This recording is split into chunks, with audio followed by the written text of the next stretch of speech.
129 or 130?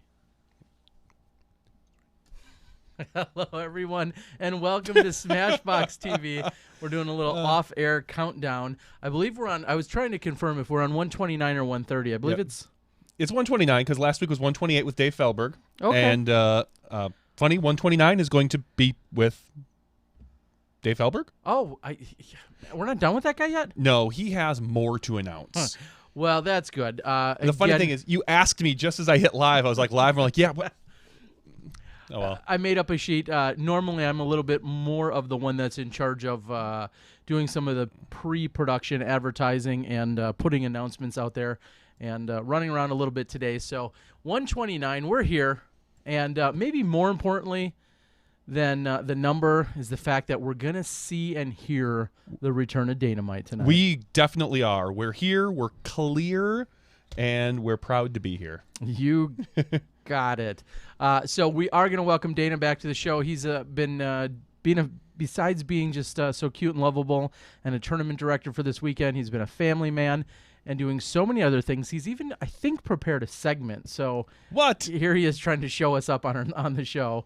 But I believe he has something prepared. He at least gave me a little indication of that. So we're going to have Dana on in just a few minutes. And then shortly after we have Dana, right around 9:30 our time, we're going to welcome back Dave Feldberg. There was another announcement by the Next Generation Tour. Yep. They're talking about some things during their Tuesday press releases. Pretty convenient. Their press releases are on Tuesday. So we're going to be getting the updates for what Dave has going on. And then, of course, a little bit later, we'll be talking about the big news. There's lots of things. We have special announcements. We have giveaways. We have majors to talk about. We got drama. We've got it all. You know what else, Terry? I want to show people what we have. Yes. I don't know. Is this approved? This is approved. Let's take a look at this real quick. All right. So for our podcast listeners, podcast people who are listening, what I'm showing right now is a website called speedtest.net. What? Where it gives you the speed of your internet. And this is also very commonly used. A lot of people talk about where live coverage can or can't be. One of the good indicators is if you go to speedtest.net with your telephone. Your telephone? With your telephone. If you do that with your phone and you use it with Verizon, that will give you some indication as to whether or not we can produce a live signal from that location. So speedtest.net is good at home, and it's good on the road. It is. And what it's showing right now is a download speed of 350 meg and an upload of 22 meg. Are we in Japan 10 years ago? Oh, my gosh. We are not. We are actually at the SmashBox studios, the normal studios. Last week, I made a call to my local charter rep which is now Spectrum, now that they have acquired Time Warner Cable. For those of you that don't know, for Time Warner Cable, I complained for like how long have we been on the air? Like 2+ years. Too damn long. That I couldn't not get above 5 meg up. So I made some calls. I talked to some people, and they're like, no. We got a new service for you, Ultra. It's 100 by 10. And I said, sold. Give it to me right now. Just do it. No big deal. I need more upload. He gets through all the paperwork. He comes back to me, and he goes, oh, no. I'm like, there's more? Man. He's like, you're actually in the new 300 by 20. And I just said, well, how much more is that? He's like, no, it's the same Ultra. You're getting it for the same price that you were going to getting your 35 by 5 for. Yeah. Blew my mind. So what this means for the podcast listeners is that we can now really have robots take over the show? Yeah, it's all automated now. No, we don't have to worry so much anymore about our Skype calls, about our the bandwidth. Maybe my kids upstairs watching Netflix, even though they're in bed now, but things like that, because we have 20 meg up. What you might also notice down in the bottom corner of your screen somewhere, there's that gear. Mm-hmm. This is the first show we're pushing out in 1080p. First podcast. The first. That would be a good trivia question. There was one broadcast that I think we pushed out in 1080. We might have. We did. I remember it vividly. Yeah. So for those of you that can see that, it's coming in crystal clear. If we look even better than normal, if we look worse, adjust your TV by turning it off. Yes, there's only so much we can do. Yeah. Yeah. I'm not sure better bandwidth's going to make us look any better. In fact, quite the contrary. Well. Is there anything like bandwidth like beer goggles, bandwidth goggles? There should be for us. Well, thank you guys for joining us. Again, we're gonna have some great some announcements. We've got, like we said, Dave Feldberg from the Next Gen Tour, and I think any second now we can welcome none other than Mr. Dynamite. It's been a while. Do we even have a preview for him?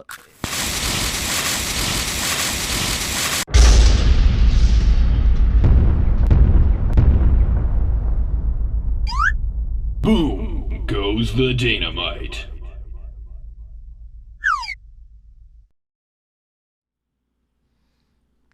Hey, Dana. Welcome Yo. back to the show. How you doing, buddy? I'm back. Yay! Yay! We're happy to have you. It's been so long. We've missed you. You're a key part of our show. Somehow we made it through a couple weeks without you. I don't know how we did it, but now you're here to anchor us, to bring us home. How you feeling? Feeling good. Feels good to be back. This time it wasn't a self-imposed hiatus. You guys were literally like, yeah, we've got great guests lined up tonight. We got this Val Jenkins. We got this Zach Delton and Paige Pierce and Cruises and all these other things. Oh, we don't have time for old Dana. Oh, no, we never said such a thing, Dynamite. We hinted at it, actually. Oh, okay, maybe. Yeah, we may have. You're right. Being the slow part of the season, obviously, there hasn't been a lot of big events for you to really kind of give your deep insight, your one-of-a-kind, unique perspective. We haven't had it. Well, guess what we had this past weekend? We had some tournaments. We had some tournaments. And I'm not here to talk about the last podcast. I'm here to talk about last weekend's tournaments, and that's what I'm going to do. All right. I guess last weekend we got to start with Will Schustrick staying home. He did not go to Australia to the Aussie Open. He opted instead to stay and play and run the Greater Nashville Open. 132 total players, including a massive 36-person pro field. Chris Dickerson took home the victory, while Austin Turner finished in second, with Will Schustrick finishing on third. On the women's side, Sarah Lamberson won by, I think, a baker's dozen over Angela Cook. So congratulations to both Sarah and Chris. Chris starting out the season pretty hot. I was going to talk about it a little bit later, but while he's on my mind, I think he might now be Prodigy's highest-rated male pro. Wow. He's up there in that 1025, 1026 range. I think Schustrick might be, or not Schustrick, but Kale Leviska might be right around there too. But slowly but surely, Chris is emerging as one of their main players in the MPO division, and definitely someone to keep an eye out on this season as he gets out and plays more and more. We saw him live on SmashBox at the Ledgestone Insurance Open. I think he was the early leader, and did he end up Did he play in the lead card final round, or did he get bumped off it, Terry? Do you recall? It's funny that was so long ago, like August. I honestly, I don't even recall. At whatever this it is, moment. no big deal. But he's got the experience winning. He's got SmashBox experience. His rating keeps going up and up. He keeps winning tournaments. This might be a superstar in the making. So everybody keep an eye out for Chris Dickerson. Yeah, and I just did a real quick Googles. The Googles worked for me. Dickerson 1024, Kale 1027. Obviously, that's means on any given day. I'm just saying, on any given day, you're right. You're right. They're so close. But yeah, very impressive play. I want to just chime in on that real quickly. Chris isn't a name we're seeing and hearing regularly yet, and obviously super solid player. When is he awarded Rookie of the Year? 2 years ago. Yep, just awarded Rookie of the Year. So we're going to continue to see and hear more from him, clearly. But if you're not from that Tennessee region or general area, you just haven't seen and heard as much about him, but I don't think we broke that news here. Are we discover? Well, no, we didn't discover him, but he's definitely doing big things and doing it subtly, but very impressive for sure. Yeah, really nice guy too. Likable to play with. I called him. Funny story. I called him Cody Dickerson like 40 times when we played together at Vibram or somewhere. Literally over and over and over. Kept calling him Cody, and I knew it was Chris. But anyways, that's me and my bogeys. We don't need to hear about those. Way down south in Texas, there were 2 B tiers, probably a bunch of C tiers and unsanctioned tournaments too. They probably have like 30 events a weekend, but 2 B tiers. And winning both of them on the FPO side was Maria Oliva. Maria, she's an up-and-comer on the ladies' side, formerly sponsored by Prodigy. She is now with Innova, but she went back-to-back. 2 B-tier wins for her, so congratulations to Maria. Good luck this year. I think she's in college now, so she's probably right around 18, 19, so maybe we'll start seeing her traveling a little bit more. We saw her out with Liz Lopez a little bit last year and a few other people, so that would be a welcome addition to the women's side to have another competitor up there. On the guys' side, MPO, Cody Custard came in from Oklahoma and beat out Zachariah Johnson on day 1. Jumped to day 2, Zachariah turned it up and cruised to a 5-throw victory. So pretty big weekend for Zachariah and Maria. Unfortunately for Zach, per his Facebook, his wallet was stolen since then out of his Jeep. So big hug to Zach. It's a bummer. Hopefully they didn't get too much from you. Locally, I just really want to quickly touch base on an event here in Illinois, the Fox Valley Metro Disc Golf Club over in Oswego. They ran their annual Ice Bowl, and this is one of those clubs that goes out. They go hard every year for their Ice Bowl. Last year, I think they ranked 3rd in money raised. Randy Moore, Connie Hatland, the Sheps, Tim Jones, Mike Krapika, countless others crushed again this year. Last I heard, they had eclipsed the $10,000 raised mark for the weekend. So big shout out to Oswego and the Fox Valley Metro Disc Golf Club. And to follow that with one additional note, frequently we see the likes of Jenny Cook and disc golf photography out there. I know she was out there this weekend. Sometimes we also have Lauren Lakeberg, I believe. Sometimes they're both out there, but I did see a few pictures from Jenny Cook. So if you are friends with her or know her on Facebook, you should be able to go out and find a bunch of photos from that. She's a professional photographer, so always good photos and great to see them out there. I think that's last weekend. Did you guys hear? Was there any other big ones? Nope. See you later. Not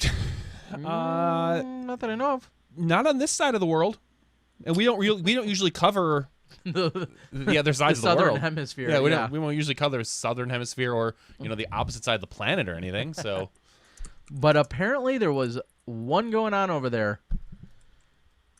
What do you know about it, Dana? Australian Open. There's a curse. Australian Open curse. Man, yeah, I think its name is Big Germ. Oh yeah. Yeah, that's my other big hug. For those of you that have not seen, Jeremy Colling, aka Big Germ, was set to play in the Australian Open. He got over to Australia after a couple days of travel and was sick. Well, it turned out he was really sick. He was sick where he didn't leave his room for like 4 days. Tournament time came around. He went out and actually warmed up. It was pretty easy to warm up out there as it was like 100+ degrees, but his body just couldn't do it. He had to withdraw from the event. Big, that's just a big bummer all around for fans, for the tournament and clearly for Germ and for his just looking. I'm sure he was looking forward to on so many levels, and then to be stuck in the hotel room or wherever they were staying and sicker than a dog. Hang in there, Germ. He's over in New Zealand now, and it sounds like his bad luck is continuing. He's dealing with a swollen knee, whether that's a bug bite or something else I have not heard. I've said it before. Everything in Australia tries to kill you. There's not a safe plant or animal in that country. Everything from a kangaroo might try to knock you out. A koala is going to try to gouge your eyeballs out. Things crawl into your shoes like scorpions and snakes. I've heard of plants where you rub up against them and your whole leg basically will go numb. I don't trust Australia, although I hear they have beautiful disc golf. They have what? Beautiful disc golf. Yes, and man, I've got to start with it. The men's side, just absolutely insane battle between Ricky Wysocki and Eagle McMahon. Eagle came out firing with the early hot round, shooting a 53 to Ricky's 57. So four throw lead, and then things got crazy. So round one, Eagles 53 is 1069 rated. Pretty smoking. Course record was was a 52 set by Macbeth 2 years before. And round two, Eagle comes out firing and birdieing the first 6 or 7 holes, and Ricky's right behind him with missing a hole. But then Ricky hits an eagle, and from there they just basically birdie almost everything, and they shoot 48, 49. The 48 was Ricky, 11:02. Eagle had a chance, spoiler alert, to shoot a 48 as well. He missed a putt on the 18th hole, but just a crazy round where they distanced themselves from the field, crushed the previous course record, and really made it a two-man race, or tried to make it a two-man race. This was a 4-round event, so moving into the fourth, Paul Macbeth was still within striking distance because he's Paul Macbeth, but nobody really seemed to do too much on day 3, Macbeth included, and he was unable to make up any ground, and it really did turn into a 2-man race. Final day, just an absolutely epic battle continued between Ricky and Eagle, and came down to the very last hole. Eagle just needed to birdie it for the win or par it, assuming Ricky tied it for to go into extra holes, and Eagle threw out of bounds. Ricky parked it. Beat Eagle. Just crazy. I mean, if you guys haven't watched the coverage on Spin TV, Joe Mez was out there working with the Disc Golf World Tour and Spin TV. The videos are great. I enjoyed the commentary as well, but you've got to go out and watch this between Ricky and Eagle. And then there's Paul throwing in Eagles. It's Manabu is on the lead card pretty much all weekend. Incredible player, super smooth. If you want to learn how to throw a disc, maybe you can take a few cues from Manabu because he is smooth. Was there anything that surprised you regarding the event or in the way in which people finished or anything like that? Was there any major surprises for you there, Dana? Looking at the men's side, it kind of played out like you thought. You know, Philo was at the event, Barsby as well, Avery, Pasi Koivu from Finland, but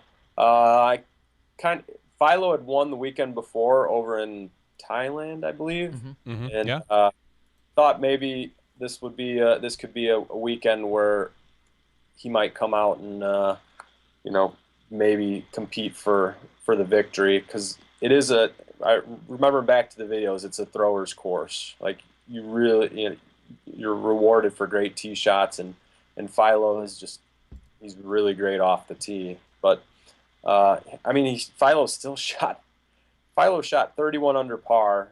He went 1032, 1004, 1051, 1051. So really, it was that second round, and that second round seemed to affect. Well, I'm sorry, the third round was the rough round for most of the people. Yeah, Philo had a really just a mediocre second round. Yeah, Philo had the hot round, third round, but his second round was what kind of knocked him out. But I mean, he would have had to been up there in the 40s with Ricky and Eagle if he wanted a chance to win, and I don't even think that would have been enough anyways. But yeah, for what I expected, it played out like I thought it would. How they finished, and then coverage wise, I knew that the plan for the World Tour was, Instagram videos, wrap up write-ups. They did something different with the Facebook Live, Avery going Facebook Live at every day. He did that a few days leading up to the event, and then after each round, he'd interview a few people live, one take. It wasn't post-produced. That was kind of interesting. It had its ups and downs, but I imagine it was probably pretty tough on Avery doing that. But if you're looking at it budget-wise, probably a heck of a lot cheaper than doing the wrap-up show that they had been doing. Yeah, and I watched some of the intro shows. I haven't had a chance to watch any of the coverage yet. I was gone all weekend, and I haven't had a chance to watch the little wrap-up thing that Avery did. But I did get to watch the preview shows, and I'll say I thought they went pretty well. I thought Avery did a good job with what he's given. I mean, he filled 10 to 15 minutes almost every day, and I thought I was impressed. It was nice. Yeah, I mean, that's not easy to do. Just sit there and spitball live and in the heat and trying to decipher everybody's Australian accents. I'll be a happy man if I never hear any of those guys do another Australian accent. Oh, God, yeah. Listening to Barsby, it wasn't bad, but I'll say this: I thought the joke went on a little too long. So we went to the island of Hawaii to look at the stars. Dana's going to Hawaii, it sounds like. Oh, wow. Sorry. That's okay. Somebody trying to hint about where the next vacation needs to be? Oh, this I've got the worst computer. I just pulled up the chat board, and it starts playing. An ad starts playing right away, and I hit pause, and it's a piece of garbage. But anyway, so where were we at? So we were talking about the coverage, and there's a lot of people asking on the board as to what you think of the commentary.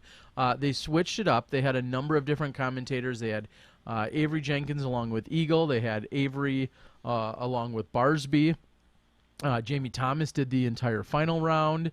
Mm-hmm. Did they have Avery and Avery with Macbeth?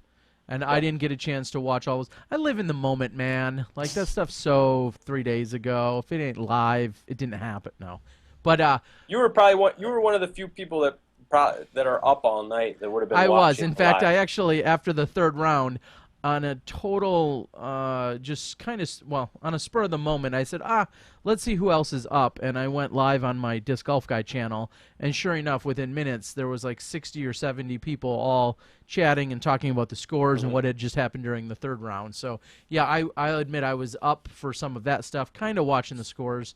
I'm a night owl.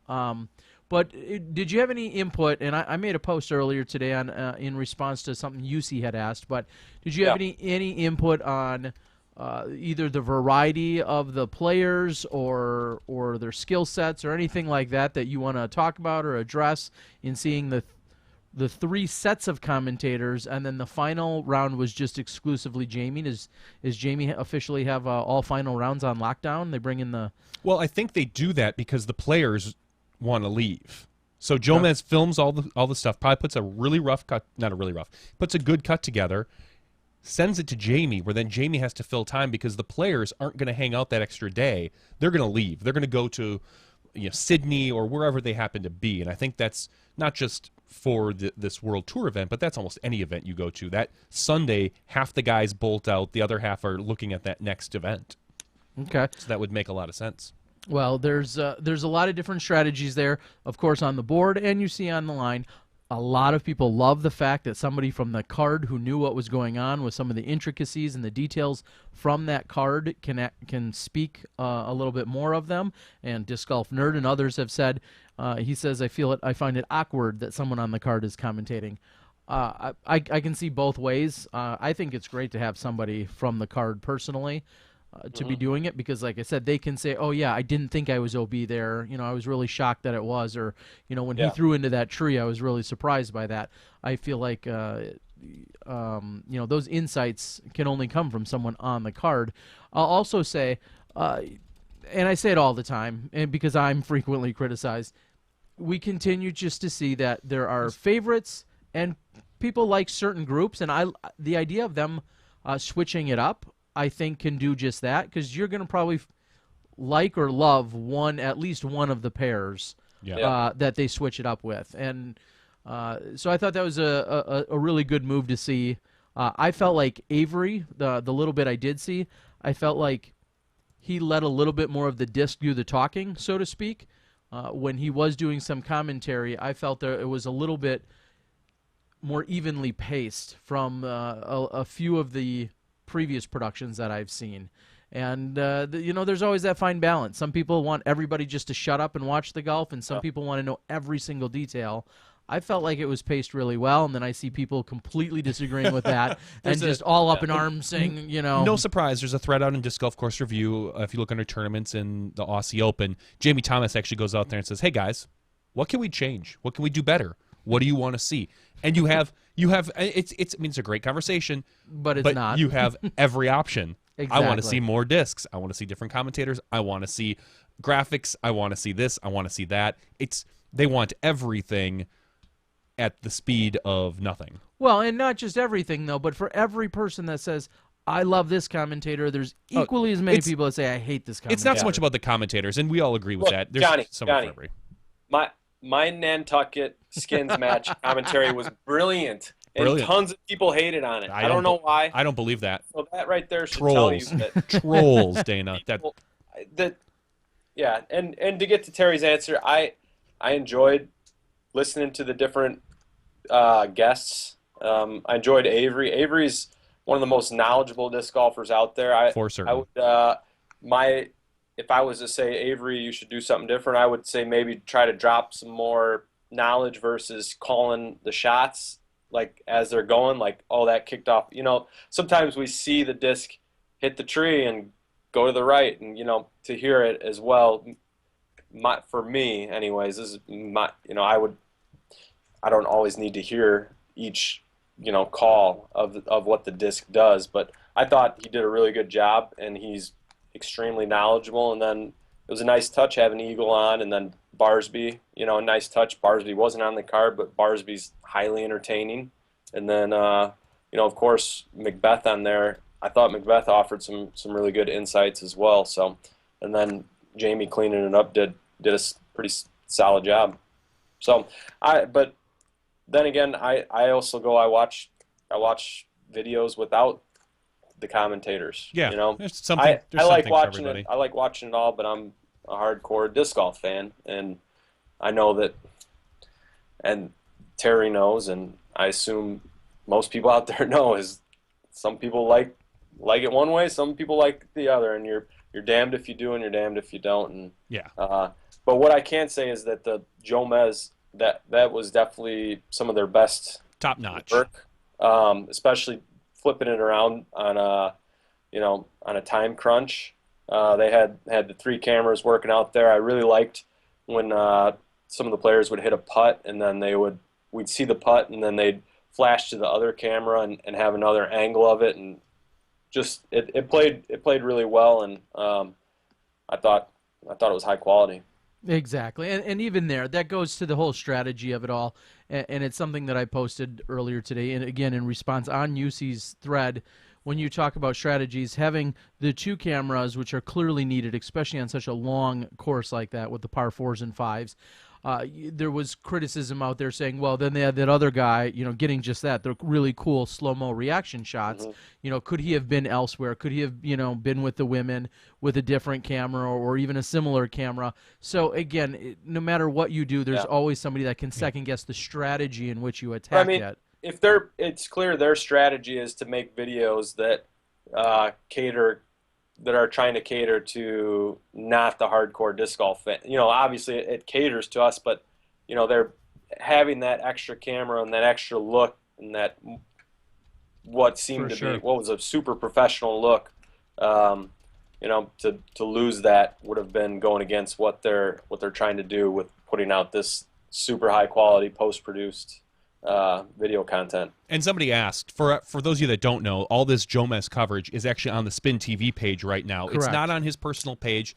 I don't know what the deal is, if he's going to put it on the personal page at some point, or if this is strictly a Spin TV, because they were contracted out by Spin TV to go to Australia. So if you're looking for the coverage and you haven't seen it somehow, it is out on Spin TV's page. And I'll follow that up, and we're going to have to let you go here soon, Dana, so we can get Dave's news. I'll just follow that up and say, again, agreements, and I have a whole nother conversation for later on in the show. We'll talk more about women's coverage and we'll just other concepts. But one of the things that I'll say is what we're seeing at some events, such as this one, USDGC of the last few years, what you're going to probably see, what you will see at Vegas in literally just 2 or 3 weeks. Spin TV is contracted with the event, which is primarily underwritten by Innova at the Gentlemen's Club. So when Spin's working with them, then Spin has now reached out and is working with and more or less subcontracting other organizations. So Central Coast will be the backbone to the post-production coverage that you're going to see for Vegas, and then SmashBoxxTV is going to be the live for the last 2 days of the event. And that's all going to be ultimately run through the Spin channel. And somewhere within those agreements, there is a little leeway as to what we can do, say, 10 days or 14 days or something like that afterward. I'm sure Jomez is in a very similar position. That's kind of the way the agreements have been set up thus far. So to interrupt you, yeah. Are we going to be watching live disc golf on the Spin TV? Or will it be pushed through SmashBox, or are you guys a lot, with the live? I know the post-produce, usually X amount of days it goes on Spin, and then it can go on to Jomez or Central Coast or whomever. I'm fairly certain you will see live coverage on Spin TV. So do you guys call yourselves Smash? On SmashBoxxTV? On Spin Smash? On Spin Smash? No, I think we'll be dual broadcasting it for all the users to find. So if for whatever reason you're subscribed to Spin TV, and when we go live, hopefully it'll give you an alert. It'll also be on the Smashbox live as well. So you're not going to be able to get away from it. We'll probably push it to Facebook. We may push it to Twitter. I might come to your house and pantomime it out. I'm not sure yet.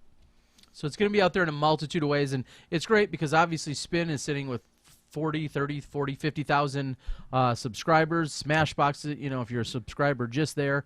So it's a collaborative effort. But those are some of the details, and I don't want to say politics, but that's some of the kind of the underlying story and background to how things continue to develop. And we say it all the time. We're continuing to learn and grow through this process with all of our, relatively new and fresh disc golf entities. Especially when you got a couple of yahoos here who aren't even professionals at doing this. Not yet. Hey, it's not. Yes. It's exciting because it's it's not the Wild West anymore. It's not just a free for all. Yeah. While it hurt, while some people don't like that, it's a direction that needed to happen. It couldn't just continue with how it was, and ultimately, the disc golf fan is gonna be the winner here. I think. Oh, for sure. So, Danny, do you got anything else for us before we? Now, Johnny, you trying to kick me off before I talk about the ladies here? I'm and then trying all to. Of a sudden, tomorrow... I'm trying to shortchange the women because it's just you're a jerk like that. It's just what we do here on Smashbox. Right? Well, no, we don't do that. Except for the women's symposium. Oh, except for the women's symposium that we'll be broadcasting live tomorrow night. But besides that, I set that one up for you. You did. Thanks. All right. Okay, Dana, let's talk about the women's coverage here, or not the women's coverage. Let's talk about. Let's not talk about that. We're going to talk about that later. Let's talk about the women's results right now. Women's results. Leading the Aussie Open PDGA Major, wire to wire, Paige Pierce. In her first event, officially with dynamic discs, Paige came out, shot 1,000 rated first round, a 62, 1,003. She continued her hot play through rounds 2 and 3, going 981, 1022, before having kind of a rough round 4, but the rough round 4 still led her to a 20-throw victory over Jen Allen, who caught Madison Walker during the third round and held her off during the fourth. Madison did finish in third place with Des right behind her. Des was chasing Madison down during the fourth round and kind of, I think, ran out of steam there. Neither of them were shooting great, and then Des made a move, and then I think threw out of bounds a few times where Madison birdied, and Madison ended up beating her by 6 on the weekend. But it was a relatively small women's field, 9 total, and so it went Paige Pierce 1, Jen Allen 2, Madison Walker 3, Des Redding 4th, and that's where they paid out. So out of 9, yeah, they paid out the top 4 with Des getting last cash. And it's kind of funny because normally someone might look at Paige's last round and be like, oh, she kind of coasted to victory there. She really had nothing to play for. Why fight? But as we know, she was pushing hard to get that USDGC spot because they were taking the top 10 qualifying scores overall that do not already have an exemption, because Eagle and Wysocki have an exemption. So that's 2 guys up there. So Macbeth doesn't have an exemption? No. Oh, he finished outside of... Yeah, he finished like 16th last year. Let's rub that in. Okay. Yeah, Macbeth finished 16th last year, so he lost his exemption from the year before, we're fairly certain.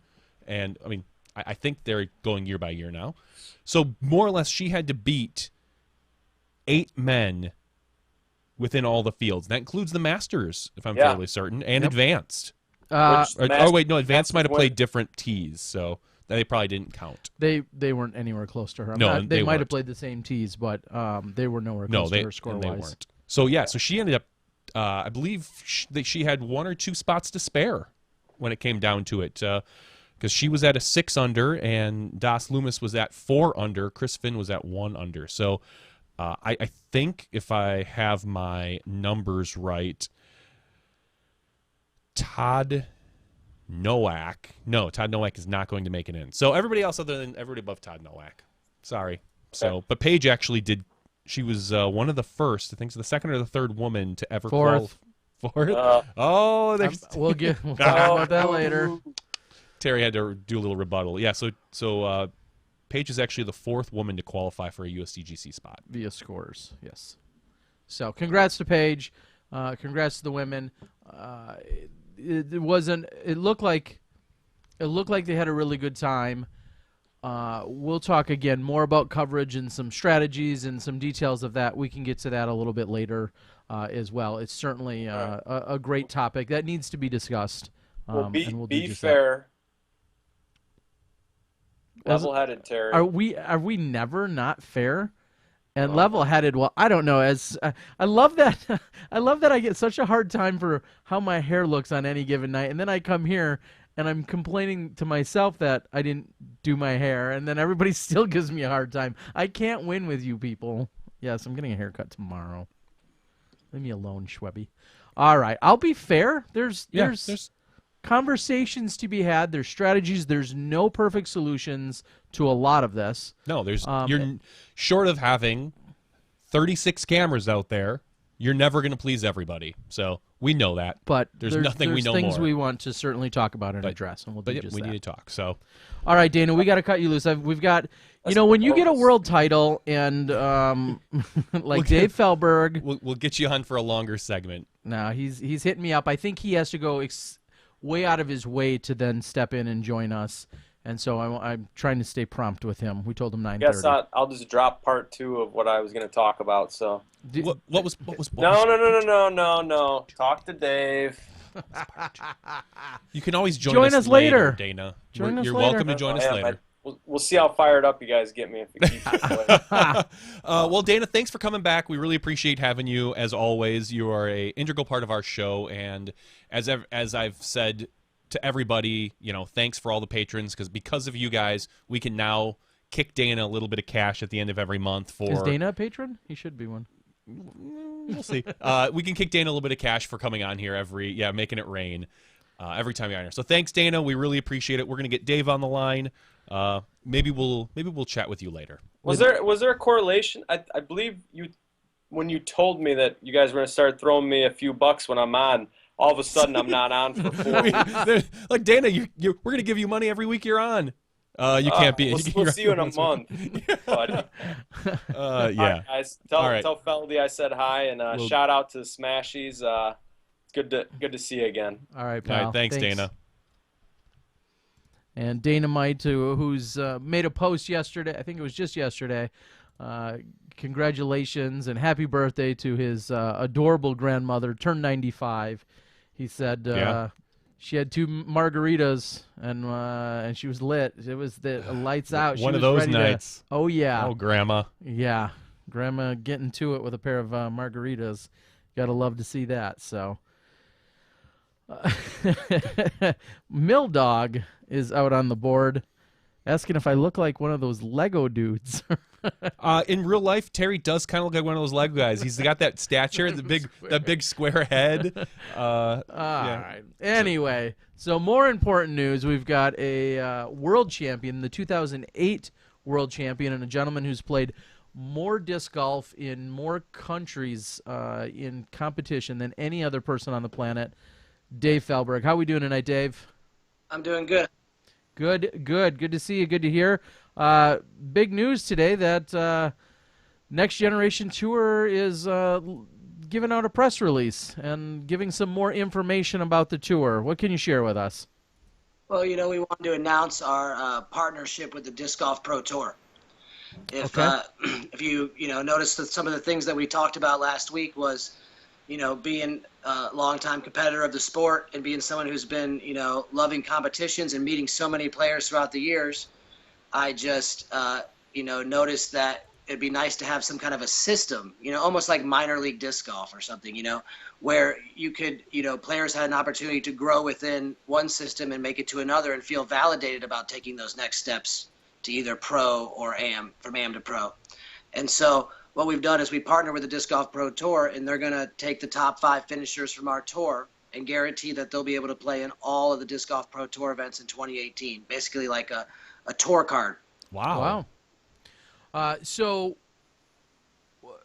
are you anticipating a large amount of people touring around to play in all these, in multiple events, or do you think once somebody qualifies, they may just sit on that spot that they're in and then move on from there? Or what do you guys see in terms of people traveling and playing? Because we saw a lot of that on the Next Gen Tour last year. When we spoke with Jake last week, he's like, I kind of realized I need to start going to a number of these. Do you think we'll see the same this year? Well, I can tell you that, sure, there'll be a lot of people trying to travel and qualify, but once they qualify, they may not travel as much, but we do have an announcement coming over the next couple of weeks we'll share with you, which will make people want to go to all the qualifiers, even if they're qualified. It's Okay. Big announcement. Another big announcement. That means we have to have you back. Oh, jeez. May not be me this time. Maybe we'll send Pat Govang. Okay. Good. Because at 3, once you hit 3, I think we have to start paying you. So we're not going to let you on again. So as these people are traveling around and playing, let's quickly recap a few of the highlights or a few of the main points from last week about how many events they are, in case somebody that wasn't paying attention, how many events they are, and then how does it kind of break down into the final event. There's 118 events, 108 qualifiers in the U.S. that have all been set already. And the top 12 from each qualifier will move on to a regional championship based on their region. And then the top 8 will make it to the national championship, where there's tons of prizes. We're winning a car as the top prize, all kinds of other huge packages. And then throughout the qualifying, you get huge packages. Top 4, for example, get paid entries into the national. Top guy and each regional championship gets all expense paid into the national, et cetera, et cetera. There's all kinds of things, which we'll be releasing that on the website within the next week. Well, we're looking for February 7th or 15th for the release date on that. Okay, so people, yeah, because immediately as we were wrapping up the podcast last week, we were inundated with a lot of people saying, "What's going on? Where's all the information? How, And obviously we provided it via audio and video here, but people are jacked up about it for sure. And now you guys are also going to be working with one of the premier websites that's in disc golf, and that's Disc Golf Course Review. Yeah, we've partnered with Disc Golf Course Review to help us with our stats page, our front page. They're helping us with all of our website stuff, tracking the players, point standings. They're also providing a Disc Golf Course Review rating system. They have a nice app that they're going to help work in developing further with our series in the app. And, Tim Gustavic over there, he's a great guy. And, he's done a lot for the sport. Disc Golf Course Review is a great resource. I know that I go to it all the time when I'm trying to find a course. And I just feel like involving someone who's done such a great job, and he's been quiet and he's been consistent. And I thought, this is a good guy to bring in, and, I believe he'll do a great job with it.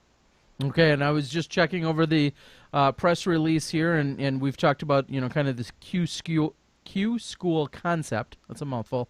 That you kind of just mentioned regarding the Pro Tour, and then also collaboration with Disc Golf Course Review, and then as you said the providing them with the Disc Golf Course Review round ratings, and also a discounted premium membership to the Disc Golf Course Review site with exclusive next-generation competitor features, which will be offered to all registrants. Our goal on that is to eventually work towards something like Disc Golf Pros doing for amateurs and providing those kind of stat tracking and standings so that, they can get the same kind of services that pros do. That's kind of the idea here, is to provide an opportunity for all players to get the experience that the top players get in disc golf.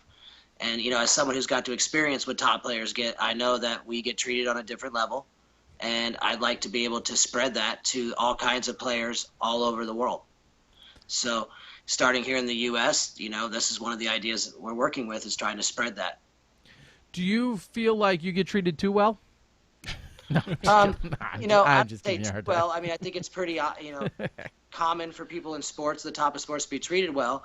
But at the same time, when you look at other sports, if you're a good darts player in your local area, people look up to you. You don't have to be the world champion dart player. And I think that I want to give that feeling to someone who has a family and a job and doesn't have time to make disc golf their profession. They can, qualify locally, then go to national thing and feel supported by their family and their local supporters and feel like they're accomplishing something other than just playing for the one day. And now, didn't you say, just again to kind of touch on last week, the entry fee at each of these events is very reasonable by today's under standards. $50. Under $50. I would say that's for just even... $49.99. You can sign up with me, and I will make sure you get in. I would say $50 is way below reasonable. Hold on, that's you got great. Cynthia there. She's laughing. $50 is a steal in some of these tournaments, especially for some of these advanced players or amateur players that will go anywhere from $100 to $125 depending on the event.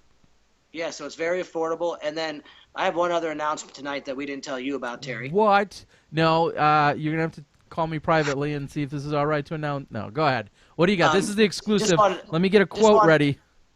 Yeah, just wanted to also say, on par with what I was saying about PDGA last week, that, we are with the PDGA, and I'm full support of the PDGA, always have. I think I've run probably top 3 or 4 TDs, running more tournaments the last couple of years than any other TD, and being a player for this many years. So I just wanted to reach out to the PDGA and show them that it isn't an anti-PDGA thing that we have going on here, and we've sanctioned the national championship as a B tier. And the reason I've sanctioned it as a B tier and not an A tier is because the point of one of the things is you don't have to be a member to play in the series. I'm trying to attract all players from all different areas who maybe or may not be members. So a B tier, they can pay the $10 fee and still play. But at the same time, it's nice to have it on record. Whoever wins the car, it'd be nice if the PDGA keeps a record of it for years to come, and they can, show their family and people that, this when they're 60 years old, they can look it up. So I think that's also a good thing, and just shows the kind of faith that, in the future we'd love to be able to work with the PDGA and continue this relationship.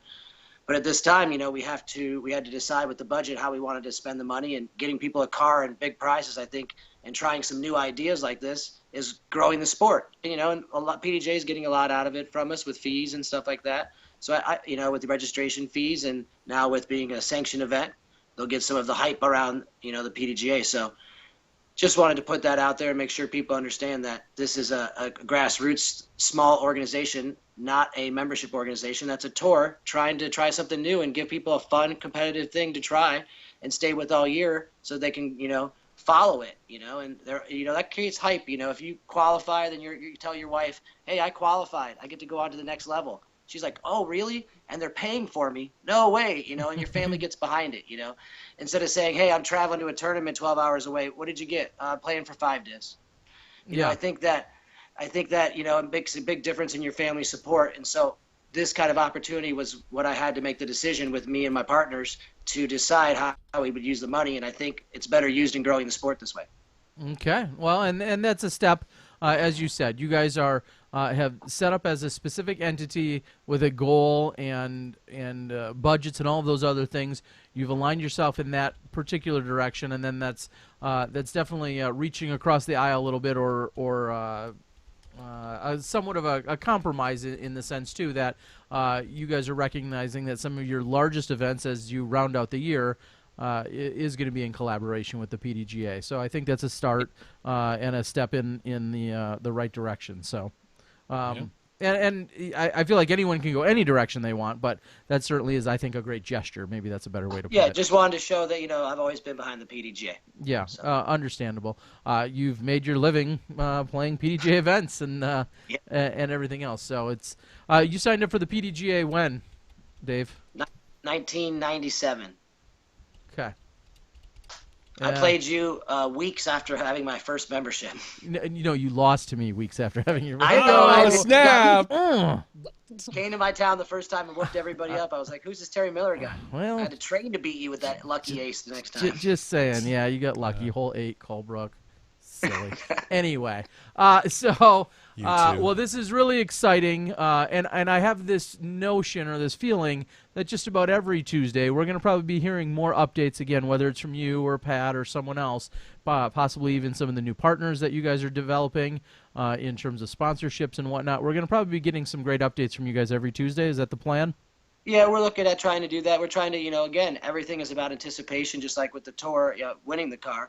We want to make everybody feel like it's exciting. If I just put it all out there this week, what's the excitement with that? It's nice to be able to tune in weekly and find out something and create some kind of anticipation amongst the sport about what's happening next and what they could be involved in. It's a boring winter out on your couch in the snow, and trying to give people something to look forward to. So tell everybody where they can find as much information that's out there if they're not paying very close attention to our podcast right now. Where can they go? Right now we have those stuff going around social media, and you can look on Facebook and search Next Generation. But like I said, the website will be released. We're looking for next week, and that'll have all the information on it. Right now we just are finalizing it and beta testing, so we want to make sure it's right.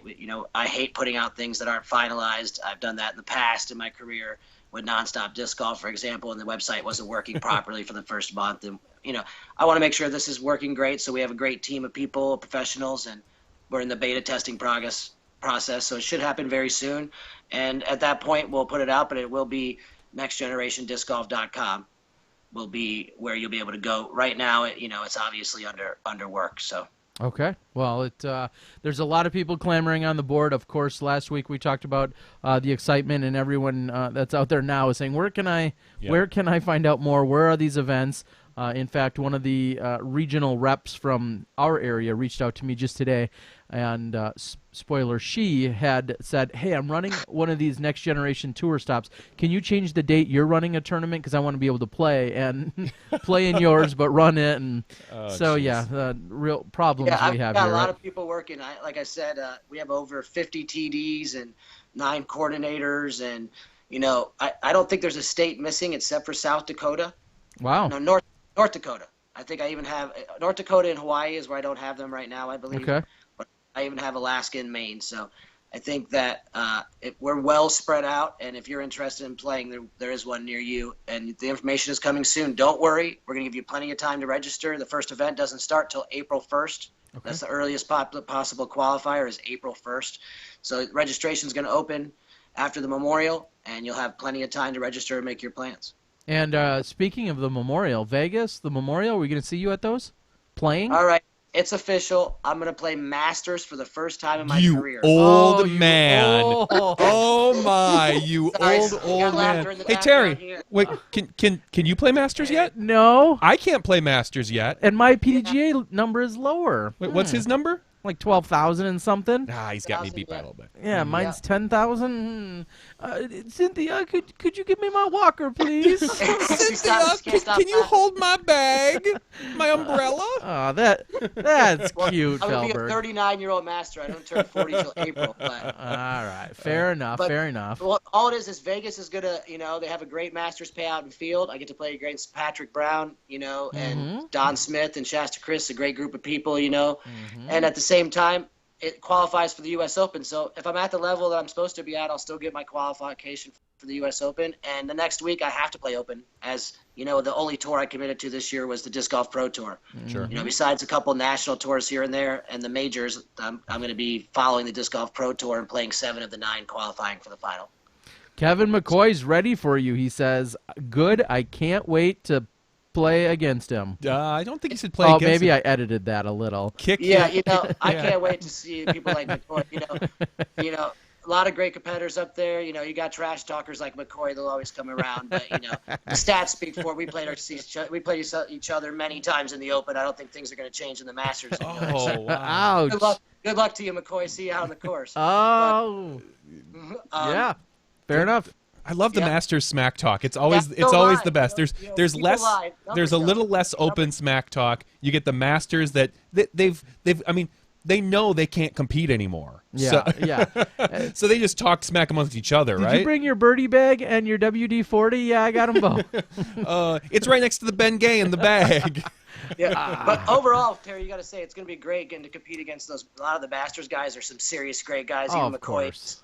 he's a really good guy, and so are the other guys like Patrick Brown, John McRae. And I get to play with tons of legends that taught me that I haven't seen in Kenny's years. and Kenny Barry's Barry. and Schwebby's and all Oh those my guys. God, it's going to be such a much more enjoyable. And I'm not playing for just a living anymore, so Can I'm you not guys- stressed out. So I get to enjoy myself and enjoy their camaraderie. So I've been looking forward to that. Can Over you the guys years, just we've been- all dress like it's 2002 again? I'd love Yeah. to see that. Just all In the 2002, we were at each other's faces. Remember, we were grinding. Now it's all I about know. we've all got So- families, we've got careers. It's all about I think fun. that'd be great. So that's awesome. I'm actually, Dave, I'm glad to hear it. I think you're going to do really well in the division. Yeah. They all say that. I can't wait to get to Masters age. Yep. And then Kenny just continues to smack him. Yeah, Kenny, Barry. Oh, yeah. I can't wait to play my boy Ken. He taught me, and I haven't got to play him in years, and hopefully I'll get to catch him before he slips up to Grand Masters if he ever does that. Yeah, Shasta's ready. He's on the board, ready to go too. Oh, he says he sucks Well, those at. California guys are always ready. He says he sucks at smack talk though. So Shasta, Yeah, stick right here on SmashBox. We'll We'll help you teach out you. with that. We'll teach you. Or we'll Yeah. do it for you. Oh yeah, exactly. just proxy, Yep. proxy smack talk. I'm good at Yeah. that. All right, Dave. Well, we appreciate the time. We appreciate the insights, and we look forward to more updates as the Next Generation Tour talks about your partnership and your collaboration with the Disc Golf Pro Tour, along with Disc Golf Course Review. Thanks for the insights, and we'll look forward to hearing more probably come next week. Yeah, just stay tuned for next week, and we'll have those dates out so you can check them out and start preparing and get ready. It's happening. It's Next happening. Generation Tour 2017. All Thanks, right, Terry. buddy. Thank you. Thanks, Have a great guy. night. See you, John. See ya. Bye. Yeah. All right. So, warming up his bath. Cynthia is probably. Wow. Just it's so easy. It so is. easy. It really is. It is. Dave's a great guy. I and was just- I was just saying this weekend. and we're getting ready for Advanced Masters, so that's I was just saying this weekend that I do have footage from the late 90s and early 2000s, some adventures you and I took along with a couple other people from in college and other disc golf. We used to go to Michigan all the time to the point where some people thought I was from Michigan because I was going there so many weekends a year to compete. Yeah. Because if there wasn't an event in Wisconsin, we said, well, we'd look it up, and there was always one going on in Michigan where Dave was, and playing Colebrook over at Kalamazoo was one of my favorite places to go. But there's some footage out there, and it's all tucked away in the one of my storage areas. I think I know where it is. I'll have to find some kind of I may have a machine, some kind of camcorder, but we weren't back then. Late 90s. Way back then. Way back then. Speaking of dating us, a camcorder was first and foremost a luxury. Oh yeah. And second of all, we had no real good intentions with them. It was just for fun and goofing off. Oh, I thought you meant like we had bad intentions for them. Isn't that a movie? It should be. I'm sure there's plenty of bad movies made with camcorders. We're not getting into that. But there's some pretty funny footage out there. I know there is one. There's some footage of Dave and I talking smack to one another on what was the old hole 4 while we were playing at Colebrook, par 4.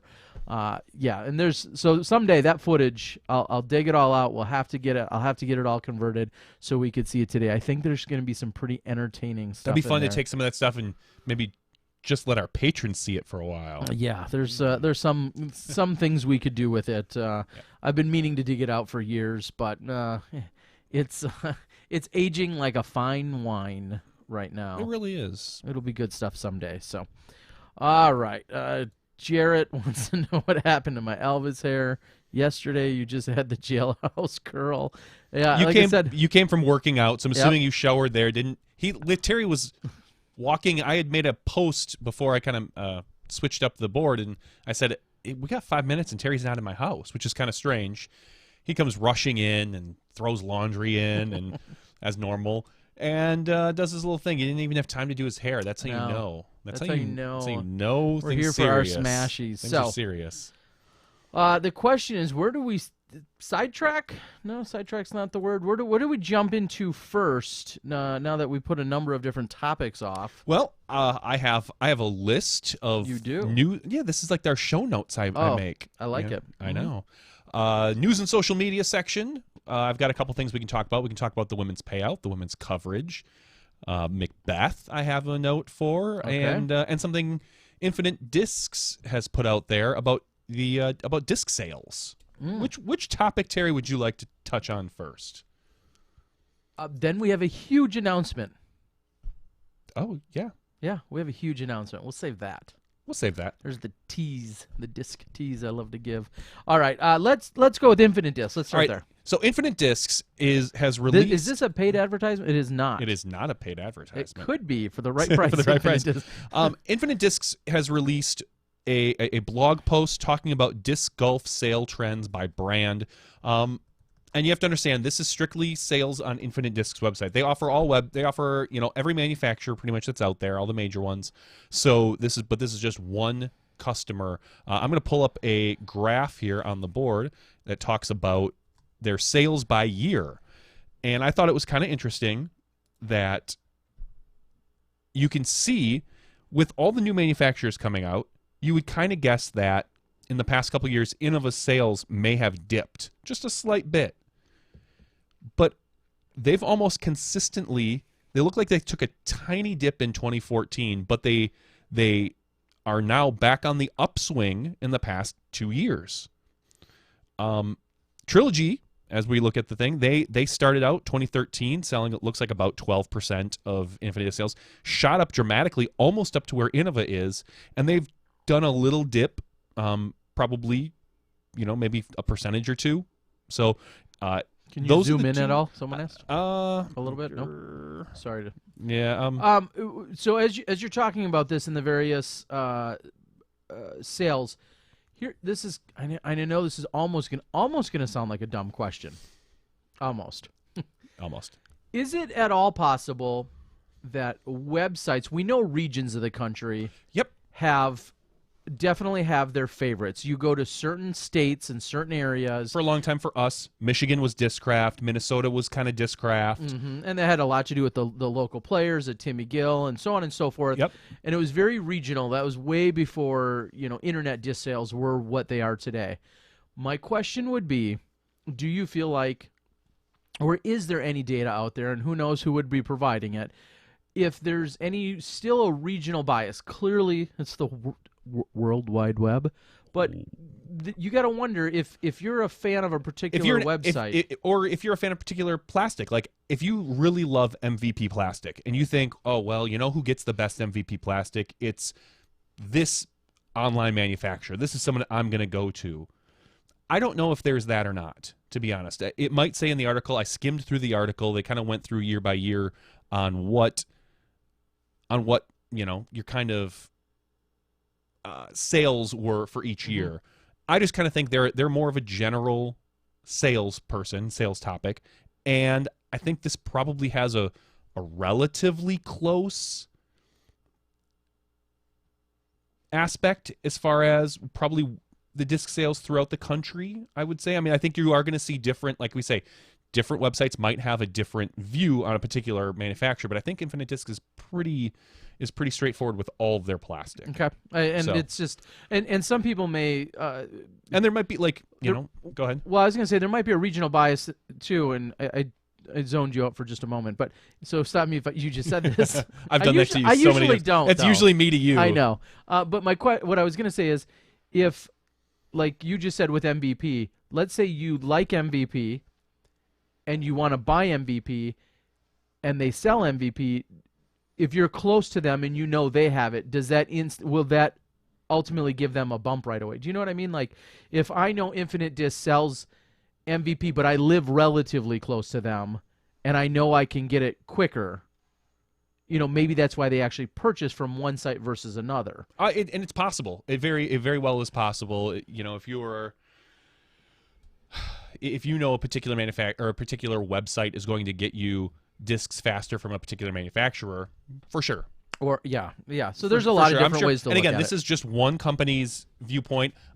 You can extrapolate this any way you want. Sun King, if you want to share all of your numbers with us. If you want to share all your sales numbers. And that's the other thing I was going to mention. I find it kind of interesting, and they don't actually obviously share their numbers as far as sales and whatnot, but they show the percentage of disc sales on there. So I just found it a really interesting graph to see the progression. You can see how Prodigy came out real hot and has cooled off a little bit, and they're kind of look like on the upswing.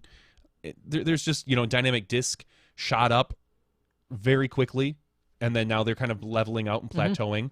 And things can change. And I'm sure every year we always say there's more and more disc sales. There's more and more disc companies. So what I saw was I would have expected just maybe a little bit more of a dip from Innova with all these new manufacturers coming out. And you didn't see that at all. Like they are a very consistent seller of plastic. Yeah, at least on their side. On the Infinite Discs website. And it would be interesting to see, again, in all fairness, it'd be interesting to see. You said they represent and they maybe sell all discs. Does any one company or website possibly put one particular disc on discount of any kind more, or offer a sale, or offer a different strategy? That's a great question. Or like we talked with the DD guys, as a Chasing the Chains or a trilogy challenge comes through town and is in a region, does that then help sales? So there's a lot of different ways to look at it. Interesting kind of tangent side note here. I was just thinking the other day that I used to be a really big vendor in terms of selling discs. I bought from all of the companies we're talking about, and I'm not doing that nearly as often simply because I'm not selling in person on site as frequently, and I sell a few odds and ends online. I was thinking that it would make sense for someone like Smashbox or the Disc Golf Guy to team up with possibly an online vendor and discuss any kind of a sponsorship / maybe affiliate program that could be done. So if we had someone that we wanted to send to purchasing discs, if we wanted to send somebody some direction to do so. So I'm just throwing that out there. I don't know if that was a... Official call for That's a call for some online disc manufacturer to create a store for us that we get a portion of that we can push people to, and then we get a cut of those sales. That's kind of what you're hinting at. I own a lot of different random domains, and one that really made me think of it the other day is I think I own discgolfstore.com. Really? I think I do. I think it's Disc Golf Store. Oh, we should look at that then. It's either that or the Disc Golf Store. And I always thought, that it seems like a no-brainer that somebody should be using that. So I would love to see the amount of Innova that comes out of the DD website. Yeah. I don't know. I bet you it's 0 as you zoned me out. That was perfect. Yeah, it's 0 because they don't sell any. Anyway. Basically, I'm sorry. I looked at this. There's a Paper or Plastic has come out with, it says here, their 2016 tournament season has come to a conclusion. Paper or Plastic is just south of the Wisconsin border in northern Illinois. He does a ton of tournament vending. His name's Scott Pittner. So go ahead. And this is looks like he created a pie chart of some different disc stuff. So you can go out to their their Facebook page, Paper or Plastic, and there's Brett Comincioli showed this to me or just now. That's why I kind of zoned you out. I was looking at that as far as what I think this is 2016 tournament disc sale. So this is what they sold at their tournaments. It looks like it's about almost 50% Innova. And again, that could be based on what they have in stock and what they've ordered. So this is obviously every number you get is going to be skewed. Someone mentioned, well, doesn't Innova sell in big box stores? Sure. Of course, you know, and a lot of those big box stores do not have other manufacturers. So I'm not saying that Innova sales are flat or anything like that. I'm saying comparatively, because I guarantee you go to a Dick's Sporting Goods, you've got 50 different Innova discs there you can choose from, and 0 of the other manufacturers practically. So most, yeah. Correct. So, all right. So that's, I figured that would just throw that out there for your viewing pleasure. Once again, you can find that at the infinitediscs.com blog. So, what do you talk? What should we discuss next, Terry? We have. Do we want to wait for the juicy stuff? Let's talk. Well, let's get into the. What did you see about Paul Macbeth? This kind of. He said he's glad to be home. He did say he's glad to be home. I threw a question out to you. I think we were on the phone the other day, and I said, is Paul Macbeth's dominance of our sport over? Has it come to an end? Not is he washed up? Don't ever think I'm going to say that. Is he past his prime or anything like that? Paul Macbeth is still have people caught him the 1-2 player in the world, one of those. I think because for 4 years it seemed like Paul was unstoppable. That he was just a force to be reckoned with. He was the one putting in the time. He was the one that was busting his ass to be at the top of our sport. And others were busting their rumps as well, but not quite as. It didn't seem like they were not with the same results. It's not quite the same results, and it didn't. And maybe it was just perspective. It didn't seem like they were trying as hard. I know. That's obviously just one person's perspective based on what I see and talk with people. Or they're not just as they may just not be as talented. Or they just might not be as naturally talented. I could put in as many hours as Paul. And you may not be as good as Paul. I don't think I would. You wouldn't be. So my question I threw out there was, is Paul no longer the top tier player?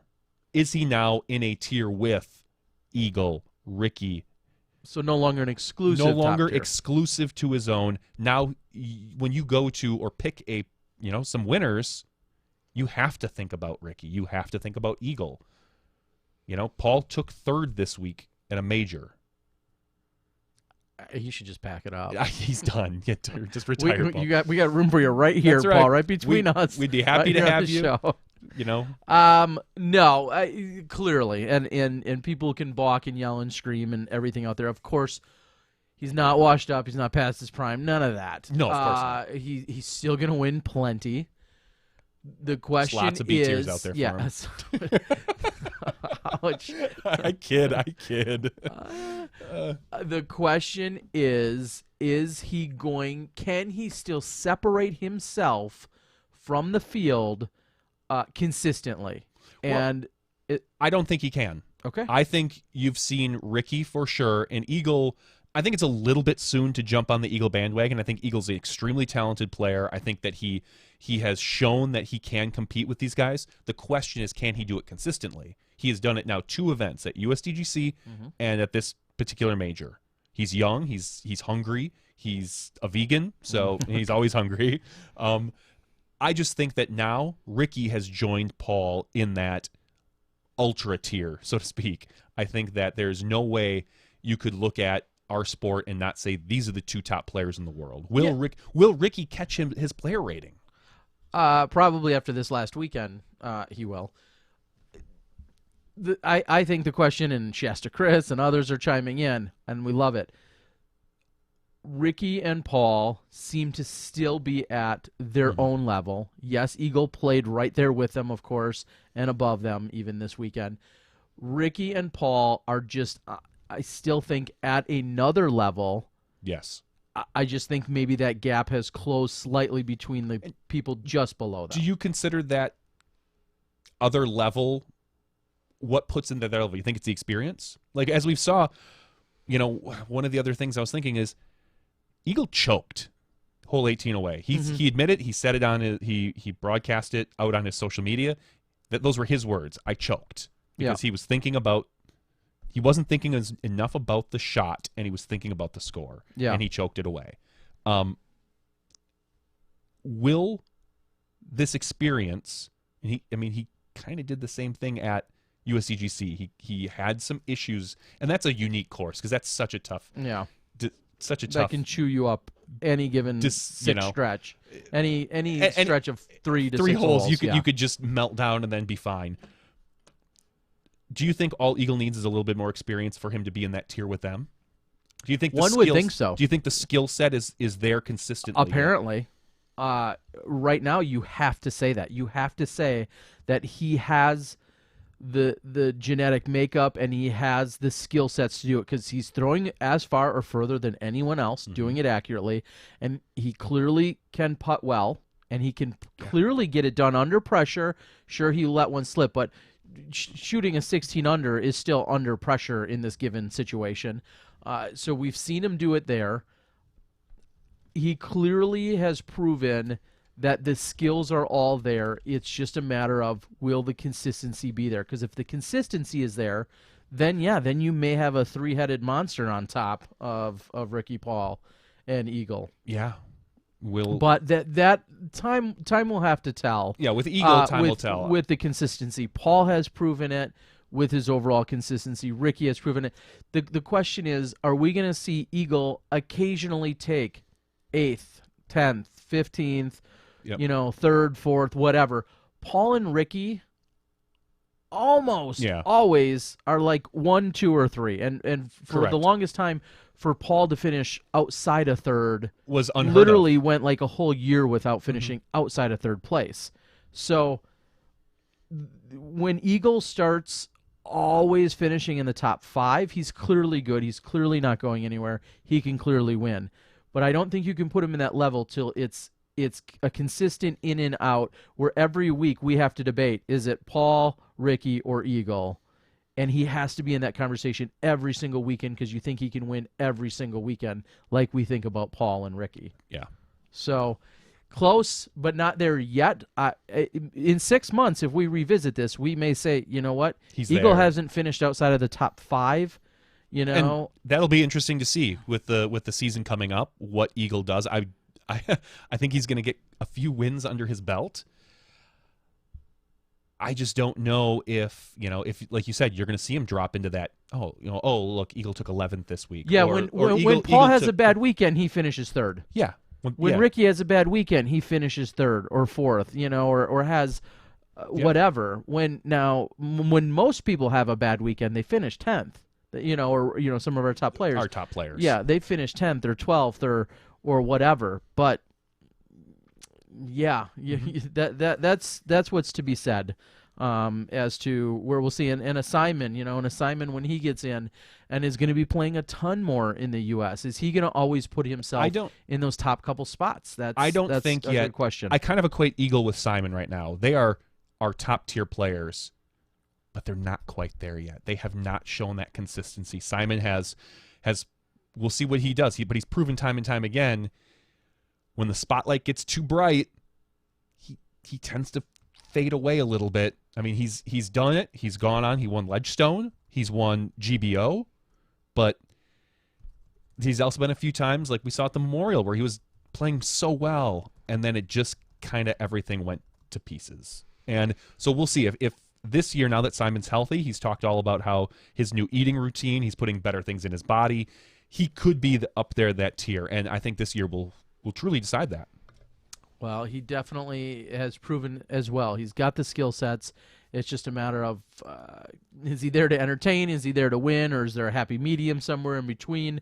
I think if he has a chance to win, he's there to win. I think the minute he sees that he can't really take top 3, it's going to be entertaining to watch him. Because I think that's what Simon likes. Yeah. Ryan Draper, I'm just going to address one or two things as we're reading through here. Says you guys are talking about these 3 guys after one event this year, and that event was lacking with top players and so on. I scrolled past. That's fine. I don't feel like we're talking about... We're not talking about Big Germ. Well, we're not talking about the first preseason game for the New England Patriots or the Green Bay Packers. We're not speculating a whole season based on one preseason game here. We are talking about proven, tried and true, consistent athletes that have been on top of the game for the last 2, 3, 5 years, and they're not going anywhere this year. So I understand you could say, well, it's just one event. And you're right, it is. I absolutely agree it's just one event. But I'll put $100 on it right now that you're not going to see Paul finish out of the top 10 this year. That's a big comment. You will. Yeah, I'm just saying. And that is why we can talk about these 3, or we can challenge an Eagle or whatever, because there is that proven track record with them. Yep. So we're not and that's why we say, we're not 3 games into to the Cubs season of them repeating this year. No, we're not 3 games into it and calling them for the World Series. We're talking about tried and true, consistent, top-level guys that aren't going anywhere. So Andy Bowell says he'll take that bet. Wow. All right. Well, I'd be willing to Dallas put it down. Trower wants to take that bet. I'm going to take one. And if Andy... Sean Connell says he'll be your Huckleberry. Wow, look at this. So if whoever was first, let's do it. I'm good with that. Yep. This is all not legal. Is that a Kirschling that we know? Whoever said they'd take it first, I don't know. I feel like whoever said they'll take it first, take the bet first. Let's put it down. Let's put it in paper. Exchange an email or 2. I'm good with that. Yeah, and again, then I got to make a phone call to Macbeth. We're not. Yeah, that's a good call. We're not saying these guys are the only 2 that we're really talking about. Well, I guess we're talking about Eagle as well. Paul and Ricky. Just saying that those 2 now have elevated themselves. They are 1 and 1A. Pick your poison. And that Eagle has the skills to be up there. We just need to see it a little bit more consistently. He could surprise us and never finish out of the top 5 this year, and that would be phenomenal, especially at his age. But until he does, I can't put him in that league. So, okay, all right.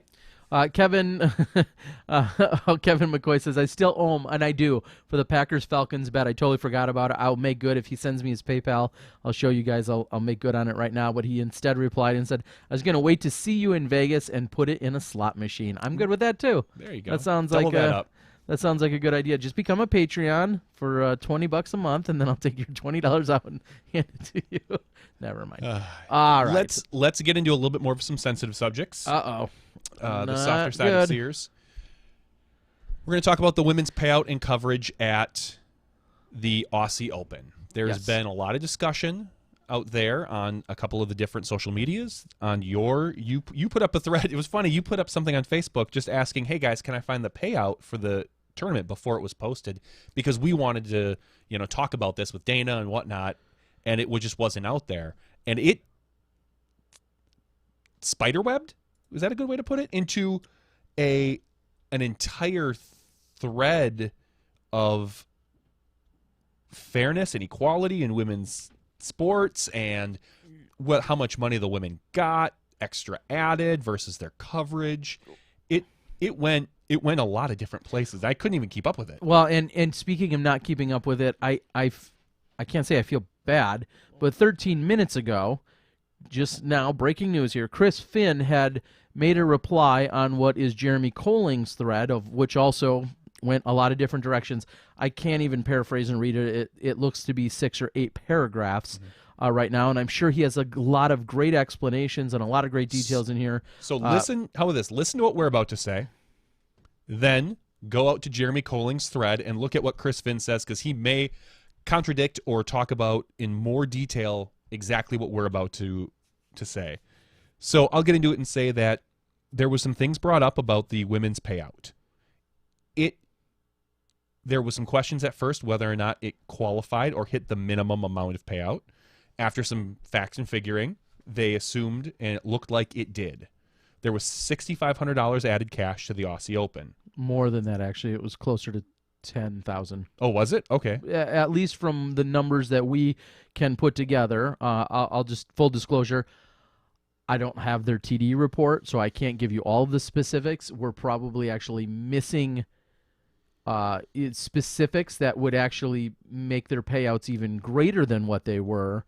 But myself and Jeff Spring have, and Jeff's been Jeff's a very smart guy that's runs the ordeal, runs the great event and everything. I want to say the whole operation basically over at Green Mountain.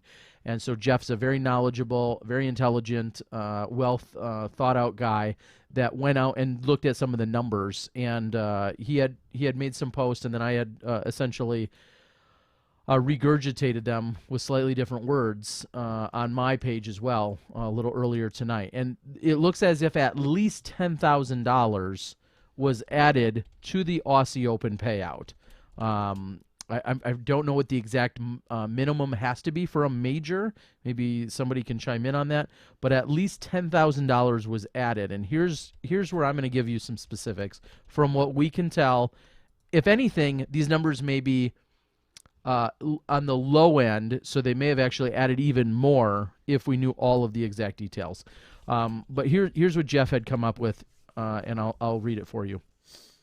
About $8,000 added cash went into the Open, whose field accounted for about 52% of total professionals. So about $8,000 was added to where about 52% of the pros were. Approximately $1,050 added cash went to the Pro Masters field, which accounted for about 30% of the total professionals. And then roughly $500 was added to the Pro Women's field, who accounted for approximately 18% of the total professionals. So Open got $8,000 for 52%. Masters had $1,000 for 30%. And women had $500 for 18%. So that adds up to at least $10K, and I'm sure if Chris Finn or UC or someone was here, they could tell us it was more, but that looked like the actual hard cash added. Plus they treated the players awesome and did all these other amazing things that, maybe that aren't on paper in terms of monetary value. So at least $10,000 looked to be added to the pro purse, 18% of which were women in the pro field, and they received about 5% of the added cash, which did in fact meet the major requirements from the PDGA. The PDGA states you have to have at least 125% of entry fees paid back out, and with the added cash that was given to them, it seems as if they had pretty much almost right on the head hit that mark. So the argument was, do the women deserve more added cash based on the percentage of their field than what they got? Not that they just deserve more in general, but based on the percentage size of their field, do they feel like they got equality based on added cash? So I think it comes down to perspective as to what I don't know. It comes down to perspective as to how you divide it up, because now The PDGA states that you first must meet the 125% minimum, which they did. Correct. They did that in Masters and they did that in Open. Where added cash goes after you've met that 125% payout, where it goes is then to the discretion of the TD. And that's a newer... You could put it all in the Masters. You could put it all in the Open. You could put it all in the FPO. There's nobody's making that determination as long as you meet that minimum of 125%. Correct. And now, in years past, I believe there was a clarification made in this last year in that I run a lot of tournaments, or I used to run way more. If I got a 5,000, let's just say I'm running a C tier. We'll just, let's say a B tier, because you have to have at least $500 added to a B tier. Let's say I'm running a B tier, and I had Johnny V's Pizzeria said, you know what, Terry? I make a spicy pizza. I would like to spice up your event, and I would like to give you $5,000. At the discretion of the TD, after paying out all of the players their full 100%, I could take that $5,000 and put it all into the Grandmaster Women division if I so wanted to. Well, they have slightly switched up the rules, saying that when the added cash comes in, it has to first meet all the requirements, and then you can do what you want with it after that. Mm-hmm. Yeah. And that's exactly what it seems as if was done at the World Tour event. So that's why you saw essentially $8,000 being added. And so the argument being made, or the discussion, maybe is a better word, the discussion out there is, if there's 25% Masters, 25% women, and 50% men, in theory, if you're going to add $10,000, it would go $2,500, $2,500, and $5,000. In theory, if you were going to split it evenly that way. So, and that's not what was done in this case, and therefore that's why some of the discussion was being had. And I'm going to go one step further on a personal note. This is completely personal in that if I'm going to add cash anywhere, and my example was crazy a few moments ago, if I'm going to add cash anywhere to the pro divisions, the two places I would most heavily lean on are Open Men and the pro women. Those are the two spots I would lean most heavily on. I have a hard time taking a substantial amount of money and putting it into some of those other pro divisions above and beyond, because not everybody's eligible to play for those. In Open, technically every single person on the planet is eligible to go try and play for that money. So I feel like plenty of money going there is a good thing. In pro women, every single woman that plays disc golf is eligible to go play for that money. So that's where I feel personally where most of the added cash should always go. I'm not as big of a fan of adding money into other age-protected divisions because not everybody can go play for those. Correct. Not to say that you wouldn't. Not to say that I wouldn't. If you had a lot, obviously you would, and there was a big enough field, you have no problem adding cash into that field. That's not what you're saying. But what you're saying is your preference is the two top fields, FPO and MPO. Correct. And I think that typically is a popular way to do it. That's not to say it's right or the only way. That's a popular way to do it.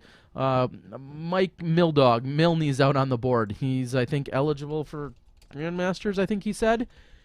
If he worked at a company and they said, you know what, I'd like to, I know Mike has been very generous of events, and Mike said, you know what, I'd love to add $10,000 to a purse, but I'd like to see $2,000 go to pro and $2,000 go to women, and the other $6,000 go into a Masters field. That's his call. He can do that. I mean, you have flexibility to do what you want, but typically you see that not UC. People will add to the Open Men and the Open Women as the two premier divisions, if that's it makes sense. PC way to put it. Yeah, and that makes sense from that perspective, and obviously can go anyway. So the argument is they feel like they should have gotten above the 500. If rough estimate, if there was 10,000 added cash and they were 18% of the field, they feel like they should have got 1,800 and not 500. That's the argument. Take it for what you will. It's really there's no right or wrong answer. People all have their opinions on what they think and where they think it should go. Make up your own mind as far as that goes. We're not here to try to convince you one way or the other. And to be perfectly clear, all PDGA standards were met. Yes. Okay, so I don't want A lot of people want to bash the PDG or bash this or bash. No, everything. An event director has their own way to go about it. I think one of the conversations, and this comes via Madison Walker, and I don't want to put too many words in her mouth, but it sounds as if from what she's said on the Facebooks that she feels that there is a direct influence from the World Tour committee and crew and UC into how some of these specific events are running. So although UC's not the tournament director of this particular event, she was, I think, concerned that he had influence that may have directed things in a certain way. Again, we don't know all of those details, but that's at least how she was presenting it to us. And I'm going to agree with Shasta, and it's something I've said on this podcast before. I think that, especially for these big events, for majors, I think we can start there. Disclosure. Let's get this stuff on the board. So, especially, Madison Walker originally, she's kind of the one that stemmed this originally. She said, "Oh, I took third place and I only got $300." Or I don't know if she said only. Well, she felt as if she that felt it was light. low. She felt as if it was light. Completely understandable. Would she have still gone if she knew that was the payout structure? If it says, okay, based on what we have and the number of women registered, this is what we're doing, or this is what we're adding. If you can't even put, first place is going to get this, second place, if you can just say payouts or added cash will be distributed based on size of field, or can you put minimum PDGA requirements will be met, and that's it, and then let those that should be assumed, and that should be assumed, and it will be, but at that point maybe you don't assume that there's any more added cash. I don't know the correct answer. What I would like to see would be that the tournament or tournament director lays it out ahead of time, so that especially for these big travel events, these pros have the choice to know whether or not they want to take that effort. Sure. Because we all know going to Australia, nobody is breaking even. Nobody. Maybe Ricky for winning. Yeah. Like that. I mean, Ricky probably came out in the black. Yeah, he probably came out a little ahead. We're going to assume he got some coverage from his sponsor and this and that, plus the $4,000 win. He's probably the only player that's going to come out a little bit ahead here, and that it depends on what he does the rest of his trip. Mm-hmm. Yeah. I mean, that's I don't think you can count that. No, you can't. But still, I would just like to see everything out there in black and white as much as possible, more transparency, and we can let the pros decide who and where they want to spend their dollars. Okay. Well, so that was a healthy discussion, and then and please no one take this these are discussions that are happening on the board. We're bringing them up to you. We don't want to look like we're biased towards any particular entity, especially considering Jomez is on the board and we're about to talk about them. Yes, Jomez. So, Jomez. Coverage. Paige did an interview with Ultiworld and had a little bit of beef with the fact that there was not their final round was not covered. Correct. The thought was, going into it, that the women were going to play early on Sunday. Was it Sunday there or Saturday there? Anyway, their final round. They were going to move up to 8 a.m. And that was going to be so that the Jomez crew could get out there, record the women's round, and get it out at a future date. Mm-hmm. Well, what happened was the conditions were brutal. I've seen you guys, I'm not going to claim I've ever been out there. I've seen you guys out there on nasty days for SmashBoxx where I've not envied you. Mm-hmm. This was triple-digit heat, hilly terrain, a long round. And they were drinking UV. Avery kept talking about drinking UV vodkas all week. I don't think it's UV. I think it's UV. I think the UV from the sun. Oh, I know you get confused real easily. And so what happened was UC made the executive decision to say, I don't want to put these guys in any sort of danger.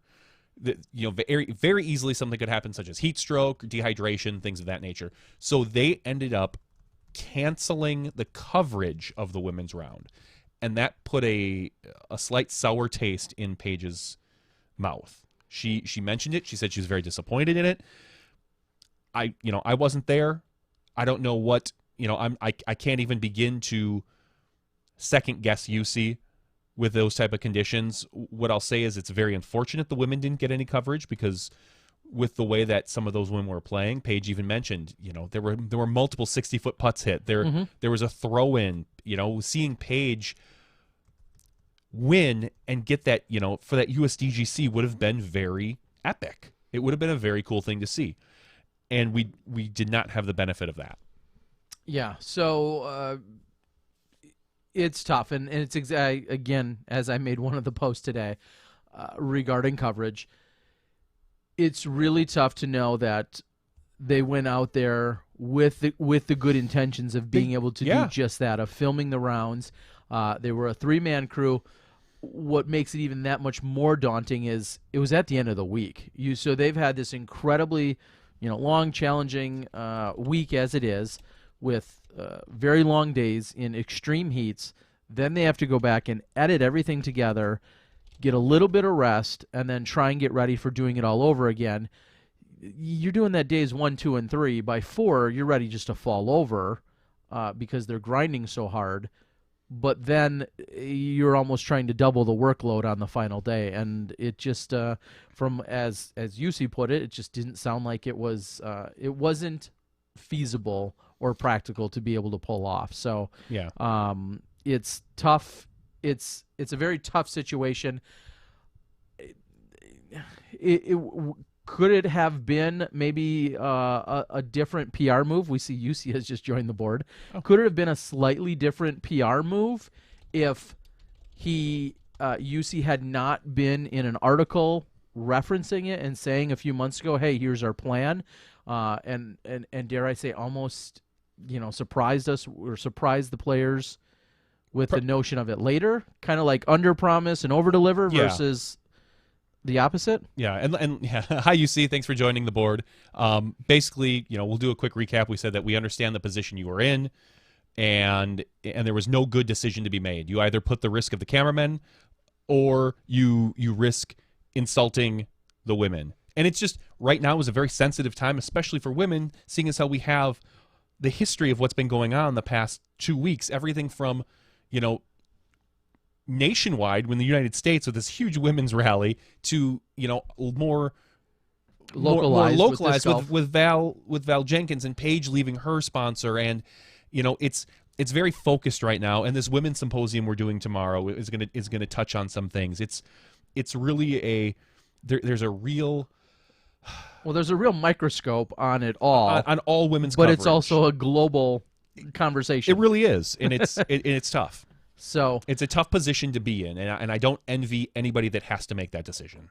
And I'm going to go ahead for especially our podcast listeners. We do appreciate that UC has joined us. I'm sure he's been traveling like crazy. He has chimed in and he has said, it was a good plan that turned against us. I'm sorry about this. It was not possible because of a lack of manpower and the severity of the working week, which is kind of everything we just said as well. And Jomez was a 3-man crew. Correct. If you peel one of those guys off to cover the women, let's just say, they get one camera coverage, there's going to be the complaint like, how come we only had one camera coverage on the women? Or the men's round, if that third person now can't rejoin the men's round for whatever reason, the men's coverage on that final round is going to be at I won't say lower quality, but it will suffer slightly. It'll suffer. The quality of that round will suffer compared to the other 3 rounds that we had just seen. So, and there's only so many dollars to be spent on bringing people over. So it is one of those ultimate between a rock and a hard place kind of conversations. Yeah. There's certainly a kangaroo and a wallaby. Yes, all those marsupials or something. So here we're switching gears, but in the same sense, and this is very much a disc golf conversation. Madison Walker had suggested, others have suggested it, and I'm sure plenty of you would come to this conclusion or have suggested or at least read this. The question becomes, when an event cannot or opts not to pay for specific coverage, any given coverage, should there be any scenarios or situations where there, for lack of a better term, where there's a little more of a free-for-all, where there's a little bit of either leniency or So what you're saying is, I've got some very pointed examples. Okay. I'll use one specifically. okay, The Memorial Championships, which is clearly underwritten and has been forever by the amazing sponsors and partners over at Discraft. correct. Right? The Memorial Championships has been concerned in some years, understandably, like all big events, like the USDGC, like all big events by all our manufacturers, that there may be coverage on, we'll just say, the lead men's card, and we'll just say the lead women's card by someone that they work closely with, whether it's SmashBoxx or Disc Golf Guy or whomever. But then someone comes along and says, well, for free, I'll come cover the lead card of Masters. We'll just make up an example. They'll say, I'll come cover it. But the problem is, one of those problems could be that that crew or entity may say, yes, we'll come provide it for free to you at that tournament. However, in order for us to get there, some other manufacturer or some other supporter or sponsor or entity is going to pay us. And then at that point, again, there's this awkward conversation of, well, no, the tournament's primary sponsor and underwriter is Discraft, so it's not fair that you from another company are going to come and, we'll say, benefit or whatever. That's a real situation, and I'm not picking on the Memorial. You say that about every single tournament these days, and Dana alluded to it earlier. In the Wild Wild West, people would show up and film and people, whatever. And the tournament would usually be grateful. They'd be like, awesome, you're going to be here to film. But now, if one of the entities that we know and love show up to film, you have sponsors to think about. You have, there's some events that maybe, let's just say, don't necessarily want substandard coverage if it's considered that. If there's a crew that shows up that's brand new, some guy's like, I just went to Best Buy, I bought this camcorder, I'm good to film. It could be that the tournament just says, thanks, but no thanks. Why don't you get some experience under your belt before you show up? Or I'll take it a step further and say, if Johnny V's Pizzeria again, I'll make a spicy pizza. You're so generous. If you had said to me, hey, in 5 days, why don't you go cover the women's coverage in Australia? I'm going to send you there. Johnny V's Pizza is going to send you there, and you go film the women's round because it looks like there's going to be a problem. Understandably, Spin TV, for some of those same reasons, may have said, thanks, but no thanks. We already have a pizza sponsor here, and we're not going to let you conflict with that. But I make it the best pizza. And we want it on our channel versus on your own channel. That's gracious of you to offer, but there's some legitimate sponsorship challenges there. So I think I've spit out a pretty big thing, but this is all very real, and these are some of the behind the scenes that maybe don't seem fair or right to all of our viewers who just want to watch golf. Yeah. But those are some of the real situations that we're involved with. I don't know. I haven't been keeping up, or people are yelling at me yet. No, not at all. UC's talking with some of the crowd out there on the live chat, and it's a good conversation to be had because it sucks that we have to have it, but it's one of those things that we're going to have because of how big our sport is slowly getting. We're not seeing any big explosions in our sport right now for coverage, but it seems like every year or two there's a new crew that's out there, whether it's us a couple years ago with Live, or Jomez when they showed up, or CCDG, or PHP was out there for a long time. We've got the Disc Guy. There's so many people out there doing coverage, a lot of them regional, some of them not, and feelings are going to get hurt, and customers are not going to be satisfied, and it's going to be, it's going to fall at somebody's feet, and there's always an explanation, and nobody likes them. Well, sorry. And I think as I'm reading some of the few details here on the board, as people are talking about it, similarly, someone said, well, what if the PDGA were to step in and, maybe have some oversight or seeing on this? Again, you're always going to keep coming back to that conversation is if somebody is a complete adversary and just the direct competition and enemy, who's to say that they should show up and be able to cover? And then another whole piece of this conversation, and fair or not, well, it's fair. Another piece of the conversation becomes that women's coverage in general is viewed less. It's consumed less is the best way to put that. That's to no fault of mine or Johnny's or the women. It is statistically consumed less. And we know there's a ton of people, myself included, that love seeing it. And I enjoy capturing it and covering it and talking with everyone. It is ultimately consumed less. So that also plays into this when someone says, well, yeah, I have a sponsor, and the sponsor, Johnny V's Pizza, may say, hey, I'd love for you to go film. I'll sponsor the coverage.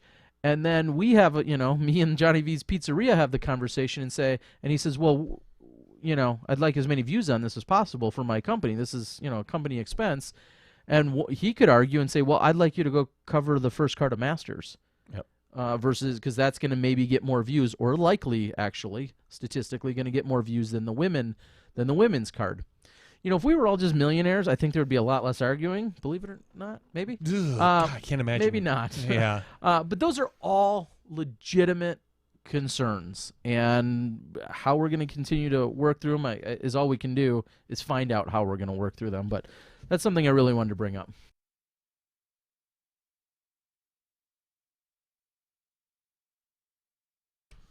So, all right. I love our muted a little mute button conversations going on. I want to kind of catch up here. You follow the live chat. Please make a Johnny V's commercial. A Johnny V's Pizzeria. You make it the spiciest pizza, Johnny. Yes. So, one of the other complaints that I've seen out on some of the social medias and the web boards is and this is, UC, you're on the board here, so you can actually discuss, maybe shed some light if you want to. Yes, in these people. I think we should clarify with him. Yep. So one of the complaints that we have heard is, why weren't the FPO on the Disc Golf World Tour page as far as their scores, their metrics. Their metrics. And there have been varying responses to this, whether or not it was, are they or are they not truly part of the Disc Golf World Tour? This was a PDGA major as well. The World Tour kind of has the motto, one division, one champion. There's, I don't know if you can say it came out, or it was announced that there would not be, so to speak, an FPO Disc Golf World Tour champion, if I'm correct in saying that. So there was kind of a feeling of being, I hate to use the term second-class citizen in this tour for the women, in that they weren't getting all the same benefits the men. Not even, we're leaving the payout on the table. We've already discussed that. We're talking about just maybe the amenities as far as scoring, metrics, the Instagram posts. Why weren't they covered as much as some of the men? And that could be, as far as Instagram stuff, that could be your manpower again, and the heat and things like that. You might only have one or two guys to do that. I kind of understand. But my understanding of how the metrics works is it's done on a scorecard. Why weren't the women given the same scorecard as the men?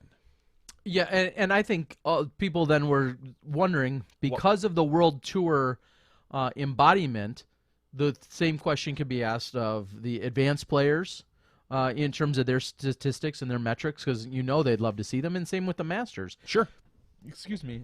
I think there was a challenge and maybe even a mild frustration in the fact that you're going out, it's the Aussie Open, it's the Disc Golf World Tour, and then when you're on the site that most people are directed to, for the Disc Golf, dgworldtour.com, and then you actually have to leave that to go find. There's another link over to the PDGA Live. Yeah. So and to answer just so everyone on the podcast knows, with UC chiming in, which was unknown to us that he'd be able to, I reached out to him just now and asked if he wanted to join us on Skype, and he says he can't do it right now, which is understandable because it's probably 3 or 4 in the morning his time. Yeah. When Johnny said, just asked about the site, UC replied on the board saying 1 is technical and 2 is financial.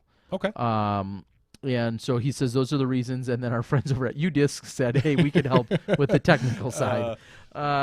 It's funny. Oh, Matt. Yeah. Oh, geez. That might not be Matt. That could be Josh. Or it could be Josh. Could be Josh. I'm sorry. Over in London. I was just communicating with Matt. I think he's in London right now. So that's just a discussion that we had out there. UC saying that there's some financial and technical issues as far as getting the women on there. I just think it might be. It just looks bad. I'll say this: there's a PR hit. I think that a slight PR hit that he's taking. I'm happy that we have the women in the Disc Golf World Tour events now. That's fantastic. That's a great step.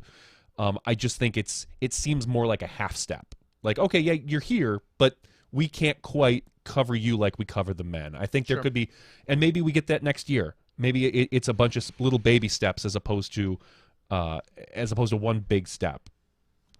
UC's the only one that can answer that. Hopefully, UC, if you want to go ahead and make a post out there on your Facebook or the Disc Golf World Tour addressing this, I'd love to hear it. We'd talk about it next week. Yeah, I think a lot of people were asking just that because of a little bit of confusion. Not to give UC more work or anything. Yeah, no, but there's probably a little bit of confusion and a little bit of frustration because you go to the site and then you have to be redirected in order to find out about some of the other divisions, for instance. So, adding, I'm sorry, I'm reading off the board. Adding more coverage would mean more money spent. That's of course, you see, always a concern. Of course, and that's why I understand the Instagram coverage of the women. You only have so many bodies that can be out there so long. Just like we were talking with Joe Mez, I get that. I truly do.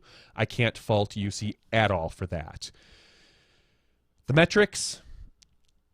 I'm a little. Those could have been done. I think those could have been, or at least kept, and maybe put up later after the fact, because there's no reason why Paige Pierce wouldn't want to know her putting percentage inside the circle. There's almost no reason why those couldn't be put in at a later date. They maybe not live, but keep them and do them at another time. And again, not my money. This is a Disc Golf World Tour. This is something UC decides. It's his money. It's his decisions. And all of them I respect because I don't have 100th of the knowledge about his workings than he does, clearly. So he's a guy that has to make tough decisions based on the money that he has. So these are just arguments and discussions that we've seen, as we keep stating, out there. So I hope that it gets addressed. I hope that we see some things in the near future. Well, UC had said, one of his last comments was, we need to find a break-even first before expanding our coverage. We know how that goes. Join the disc golf world. So. All right. Well, those were some of the main conversations that came out. Of course, it's never to take as every player that was there that has said a word about their experience. It's been nothing short of amazing. Yep. Unless you're Big Germ, but everyone else seems to have had a really good time. You're treated so well. There's so many other things going on there. The model of let's deem it a major and then basically let's hope that it builds from there, I think is going to be an interesting one. And we've seen Japan Open at one point wasn't the huge success story that it was, or that it has been of recent years. We'll see if events like the Aussie Open does just that. You have so many players that have to make such a large financial commitment to get to literally the other side of the world. We'll see if that continues to happen. Somebody had posted saying, there was the gallery was not a good indicator of it being a major, and that's where you have to wonder, is the motto let's plant the seed and hope that it grows, which seems like the opposite of a really well-known or really big established event that can then earns a title or gets the title. And it's interesting to see. It's a different experiment, and it's something maybe that really hasn't been done too many times to get players out and about. I mean, we want to see players travel all these different countries. We want to be a world, or as UC's just said, a global sport. And there would just be almost zero financial reason for a player to ever go to Australia if it weren't for this. Other than maybe going there on vacation and playing some disc golf.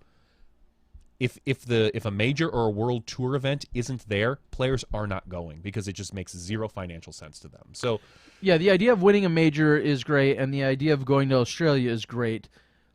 However, you wonder if you're going to lose some of your fringe players eventually. I mean, we had 8 1,000 rated players there.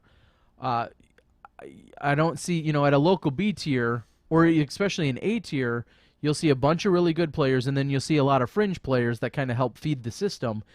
Nobody's on the fringe of being like, well, maybe I'll go to Australia and try that out. That should be fun. I might get matched up with Avery in the first round. Like, you don't make that decision on a whim because it costs you, $3,000 to do it. So, and Steve Hill brings up a really good point. Steve Hill from Alta World says he worries that the Aussie won't be sustainable if the payouts don't increase. Eventually, players won't go for that extra experience because a lot of these players go and say, well, I've never been to Australia. Sure. I'll go play an event. Maybe take home some cash that'll help cover maybe some of my expenses there.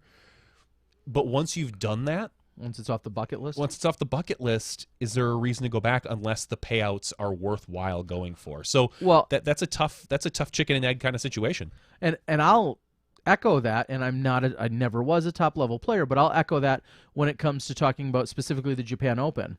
I played it in 2008, and I went back in 2010 because I won a free airfare there. But if somebody wanted to sponsor me and say, hey, I want you to travel internationally to play another event, I would pick a different event now, and I wouldn't go back. The Japan Open was amazing. Yeah, I'd go. But I'd pick New Zealand. For me personally, that would be. I've been there and done that now, so I would go. Yeah, as you said, I would go to a different event, and that might be it too if it's off the bucket list. UC said on the board, I have a mission to make disc golf as a global sport. It's a bold task. I'm using my own money for that. One division is the way I want to try that mission, and we can't say it loud enough. It's your money. If you do however you most see fit, you're running a business. I'm not going to tell you what to do with your money. People are going to second guess it. Oh, there's always going to be second guessing. And challenge you, but I'm not going to tell you what to do with it. And we will look. Besides giving, and people, not just us, people will look silly in 10 years if UC is heading up the largest world tour in disc golf history in 10 years, and he has built his tour from the ground up, and it's a 50-stop world tour that can support pros. We'll all look and go, oh man, look at that. He did it the right way. Or in 2 years, you could throw his hands up and be like, not worth it. I'm losing too much money. Yeah. So he says he calls it a holiday major. So we'll see. And he says just like the Japan Open. Yep. Again, there's a lot of different ways to look at it. We kind of just touched on those. Yep. All right. Well, regardless, the Aussie Open is in the books. A successful event by all the measures that people were looking for in terms of great play.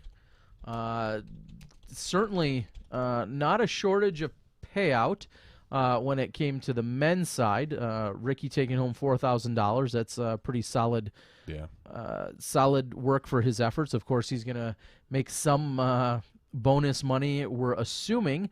Someone did ask on the board and said, "Well, what does Ricky get for a bonus?" And somebody, I think Robert McCall, very adequately said that's between Ricky and Latitude 64. And if we were ever made privy to it, great. But no one needs to share that with us. No one needs to share that. I do find it kind of funny. Because, look at a lot of other sports, their contracts are public.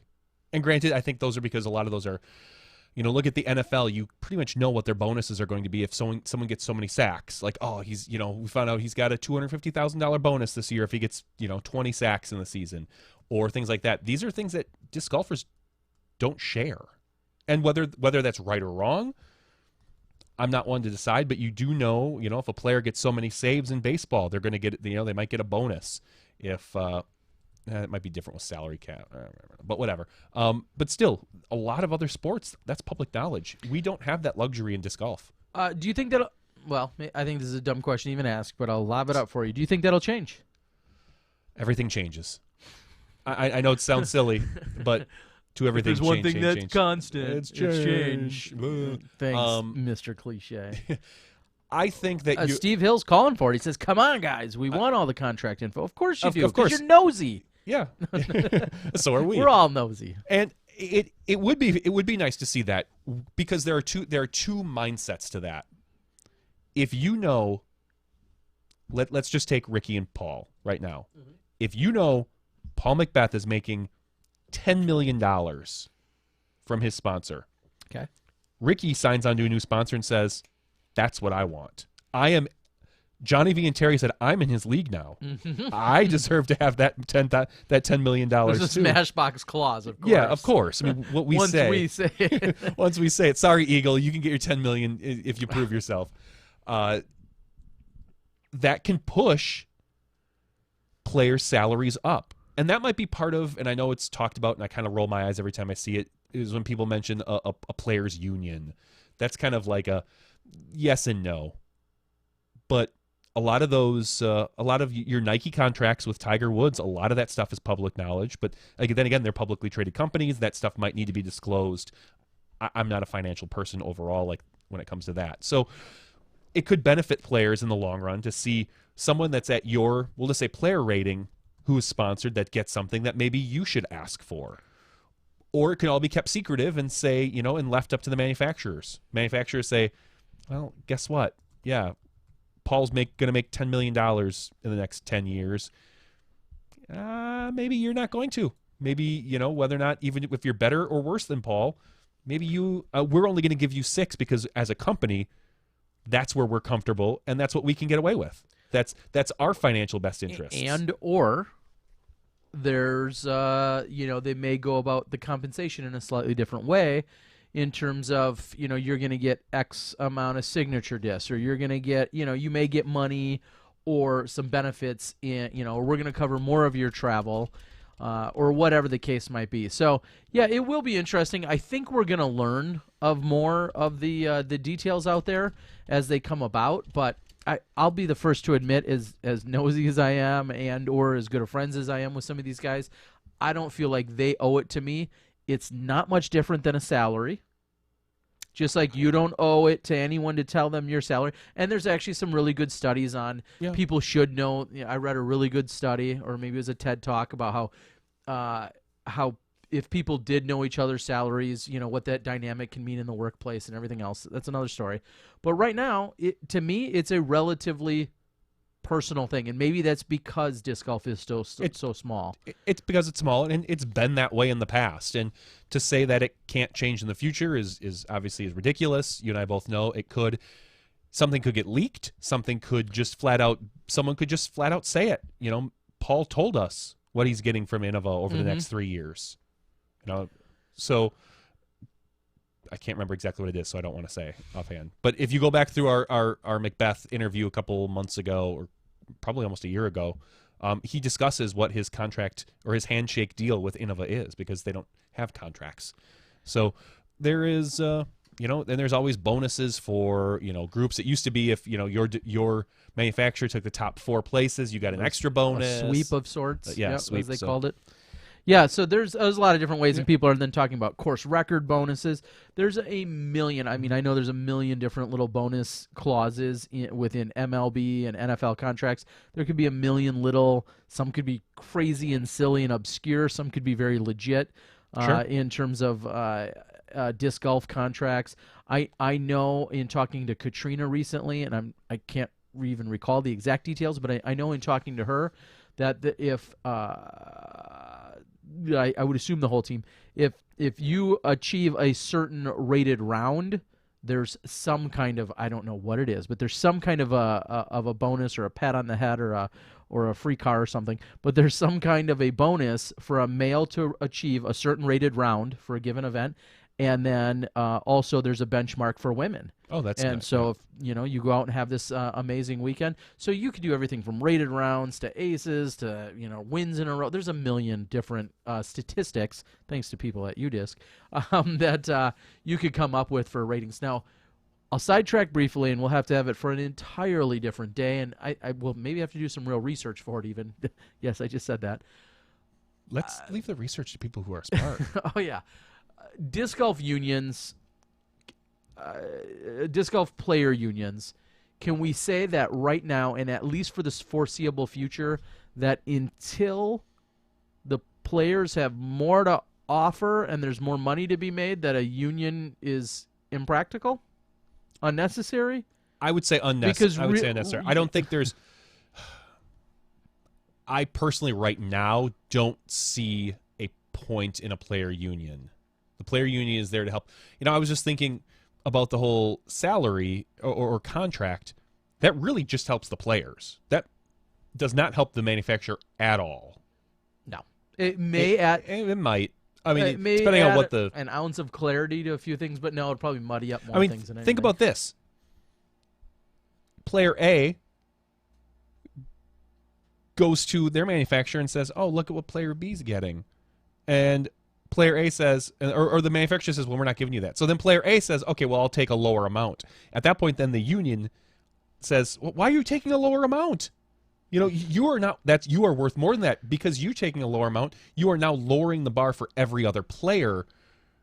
Our goal as a union, usually the goal for the players' unions in sports is always to raise the salary. That's their job. That's their goal. Or raise their standards or their agreements or whatever. Something along those lines. So having a player take a hometown discount, so to speak, would be bad for the players' union. So there's pros and cons to all this stuff, but I just don't think as a sport we're necessarily there where we need a players' union. And I don't think we also don't have enough professionals on the road that have similar situations. And by that, we have your Joe Revere's, who may dominate every event he plays in this year, but may rarely leave Colorado. Mm-hmm. Well, sure, his stats and everything are going to say one thing, and I'm not taking anything away from him. They're going to say one thing, but then does he have the exact same bargaining power as Eagle, also from Colorado? That's been just, I don't know. We don't have.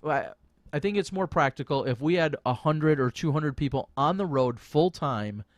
Then I could see a little bit more evenness amongst them. Yep. But right now, everyone's in a different... Look at Barry Schultz, who forever was working a full-time job and then whooping everyone on the weekend a long time ago, and today.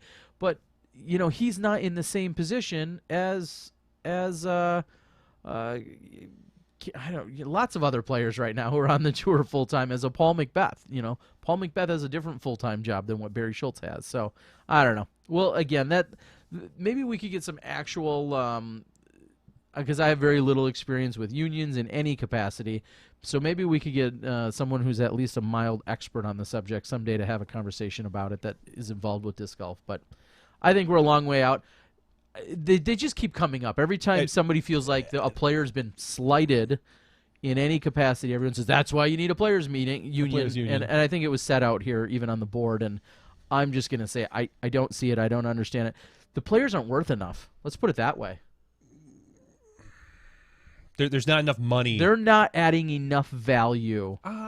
No, I don't think they are. I think a lot of our players right now overall, you're right, aren't adding enough value to the bottom line of a company for them to say. Because if enough people came to a certain manufacturer and said we want more, and the manufacturer said no, take a hike. There's all of probably they're going to do just fine. There's really, as we know, there's really two players that really add to bottom lines right now that we've seen. So, how does somebody retract a message on our thing? Do you just hit delete or maybe? Pretty cool. I don't know. I wish there's a lot. I wish there was a retract button on my audio, so every once in a while, when you or I say something really stupid, we can take it back and nobody knows. Yeah. So all right. So and speaking of retractions, real quick, I will follow up. Oh yeah. Earlier in the weekend, the PDGA and myself, because I went along with it. I don't quite call it groupthink, but I went along with it. There was a lot of hype and buzz over Paige Pierce potentially qualifying for the USDGC spot, as we talked about. However, it was incorrectly reported that no other woman had qualified via her score, and that was an incorrect statement. I also was incorrect in saying it. I let Marty Gregoire, who's I've got minis older than that guy, so I shouldn't just rely on his history or his details. But so anyway, to make a long story short, Elaine King appropriately called me out and said, "You're wrong.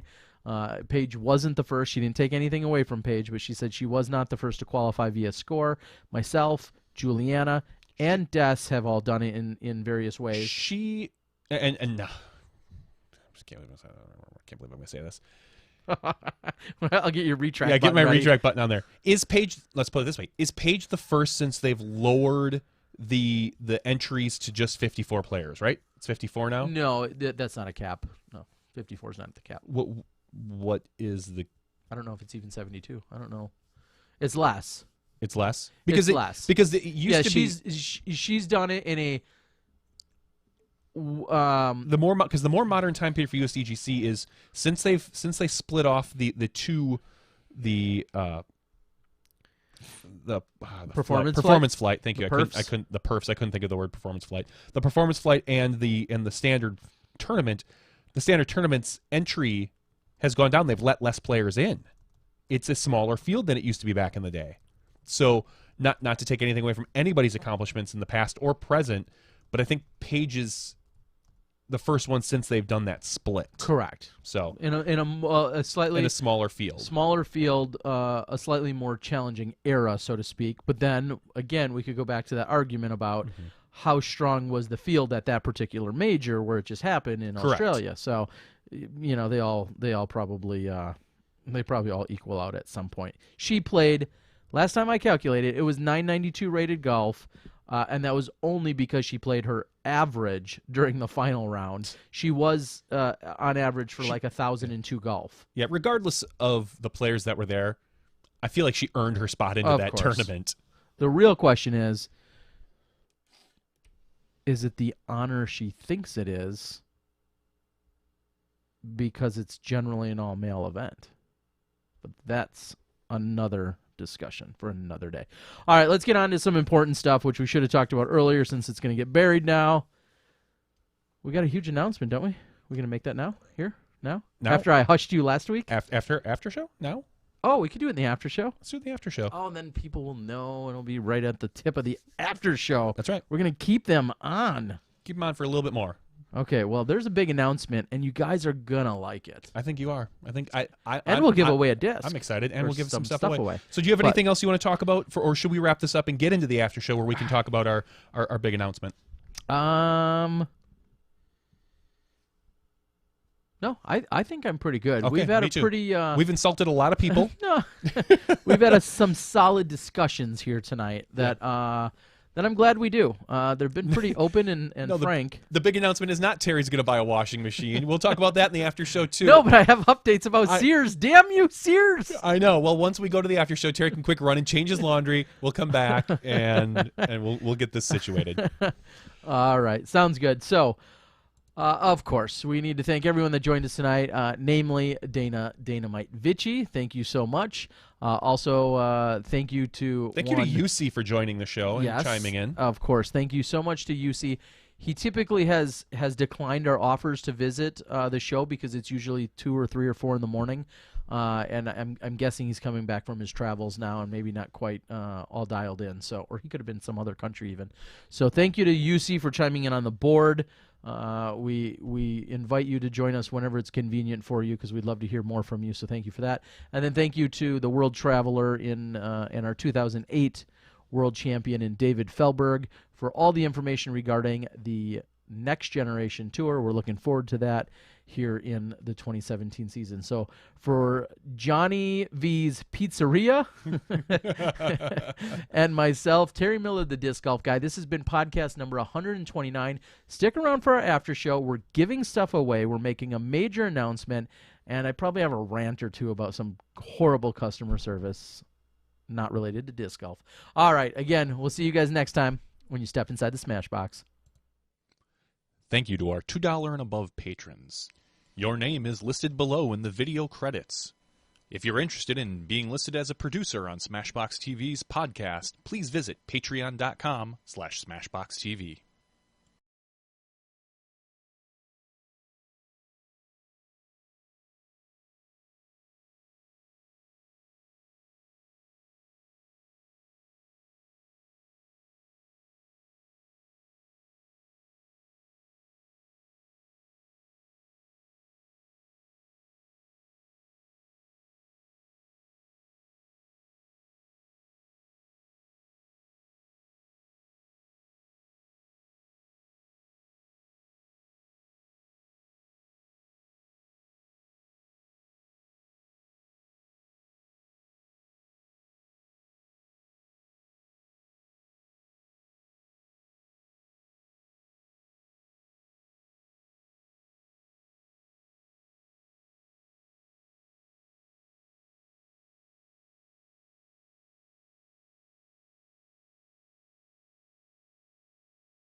Hello, everyone, and welcome to SmashBoxxTV's podcast 129 After Show. Hello. We're here. We are here. We are Clear. clear. And we're darn proud of it. So, welcome, everyone. This is the SmashBoxxTV podcast After Show, where we get a little bit loose, talk about some random things. We usually have a giveaway for anyone that is a Patreon supporter of our broadcast, or of our podcast specifically. Our broadcasts for disc golf are free to watch, as our podcast will always be free to watch and to listen to. But if you choose to support us, you can do so by going to patreon.com. That's patreon.com/SmashBoxxTV. If you make any kind of contribution whatsoever, it makes you eligible for some giveaways. And I'm going to, first of all, I'm going to go out and I'm going to make a quick apology for the credits that everyone saw today. I was gone this weekend and didn't get a chance to do the update for the 3 or 4 users that are still out there that need to be put on. So you'll get put on this week. So next week your name will show up in the credits. You can put your name in the credits if you donate $2 or more. Woo!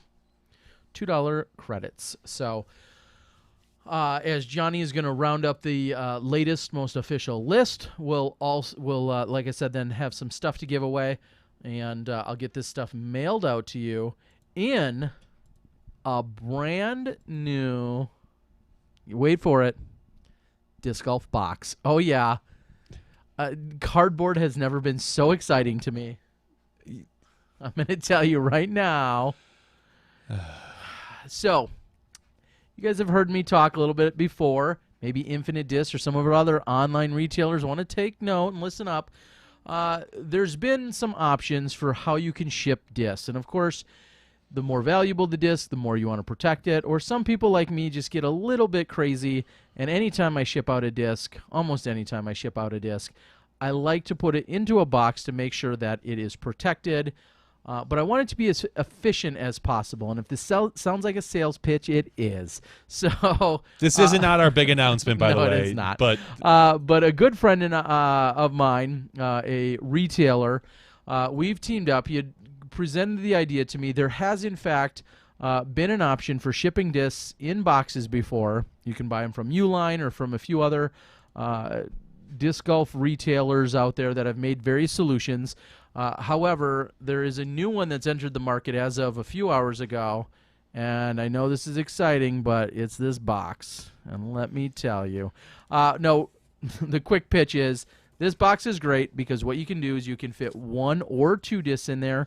You can change the size of it based on the folds that you make, and you can ship your discs in that box. And the beautiful thing is we got it to a very precise weight and size so that you could ship 2 discs in there, 2 max weight mid-ranges, and they will ship for under 1 pound. And that's critical to anyone that really cares about how shipping gets done, because if you ship at 16 ounces or less, or 15.99 ounces or less, it comes at a discounted rate from anything above that. So, and if you want to ship with just 1 disc, you can do that. It comes in right around 9 ounces. There's a cutoff at 8. It wasn't humanly possible to get a box and a disc in at 8 ounces or under the 8-ounce mark. We tried with multiple engineers.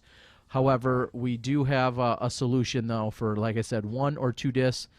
You can even fit 3 you can fit 3 drivers in there if you need to. So, pretty exciting stuff, guys. I know. Steve says he'll see himself out. But anyway, that's not all you'll hear me talk about it, but let me know if you're interested. These are awesome, and they're going to protect your discs.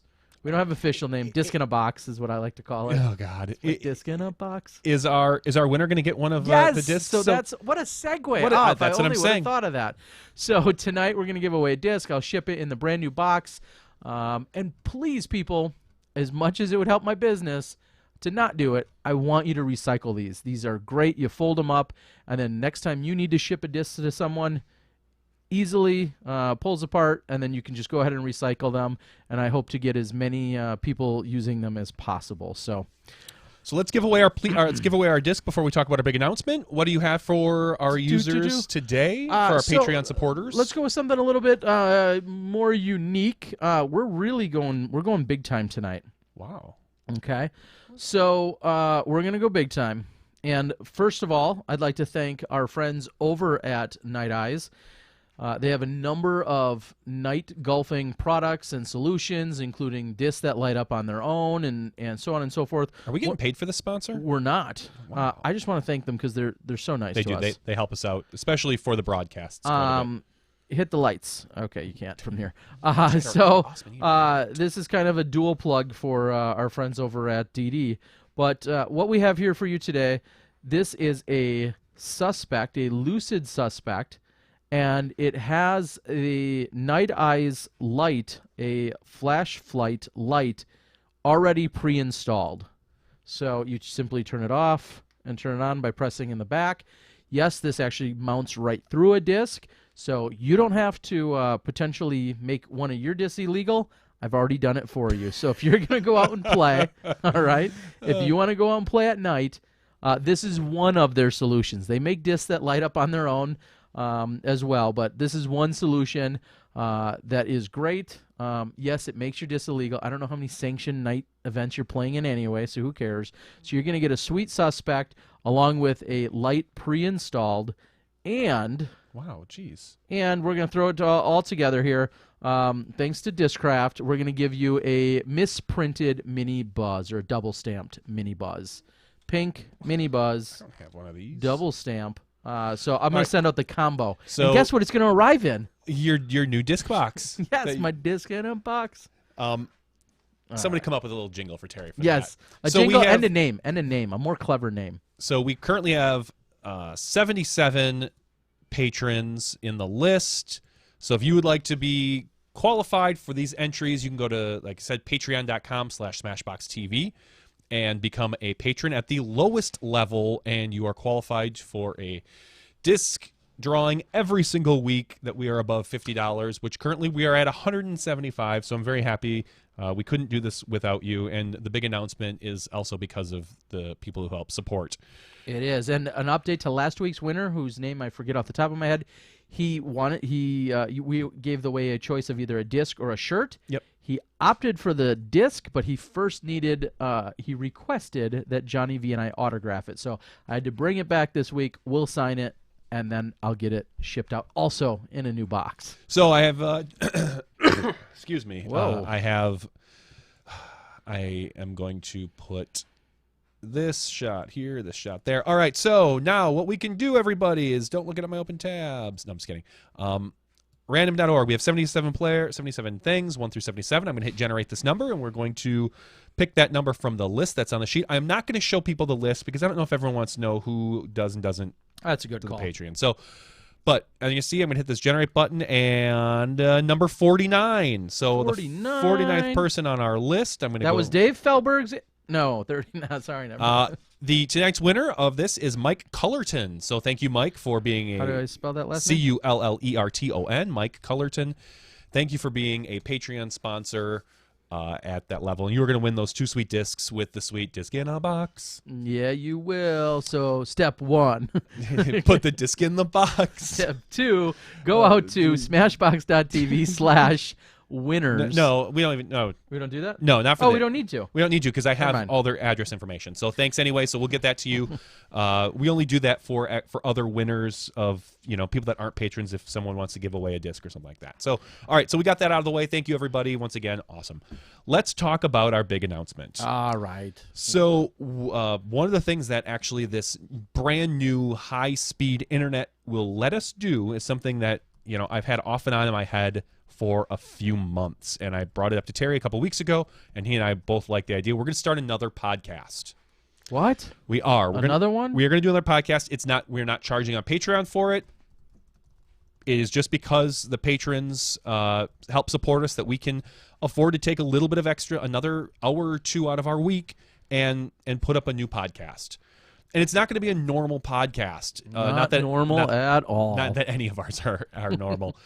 We are going to do, and we're hoping to debut this next week, Wednesday. Next week, Wednesday, where the guests are still a secret. The Johnny. guests are still okay. The guests are a secret still. Guest is plural. Yes, we are going to we're going to run a quiz show. What? We are. We're going to run a quiz show, and we're going to have disc golfers on it. And what we want to do is, it could be a half hour, it could be an hour. We'll know more. I think next week we'll do our proto show, and we'll do some testing out. But the nice thing about the extra bandwidth is that we can easily have 2 people on Skype. We were a little worried before the bandwidth that having 2 people on Skype might bring the whole place down. But now with all the extra bandwidth, I've got no issues with the multiple people on Skype. So the goal is to have kind of a fun quiz show to let people know a little bit more about our pros.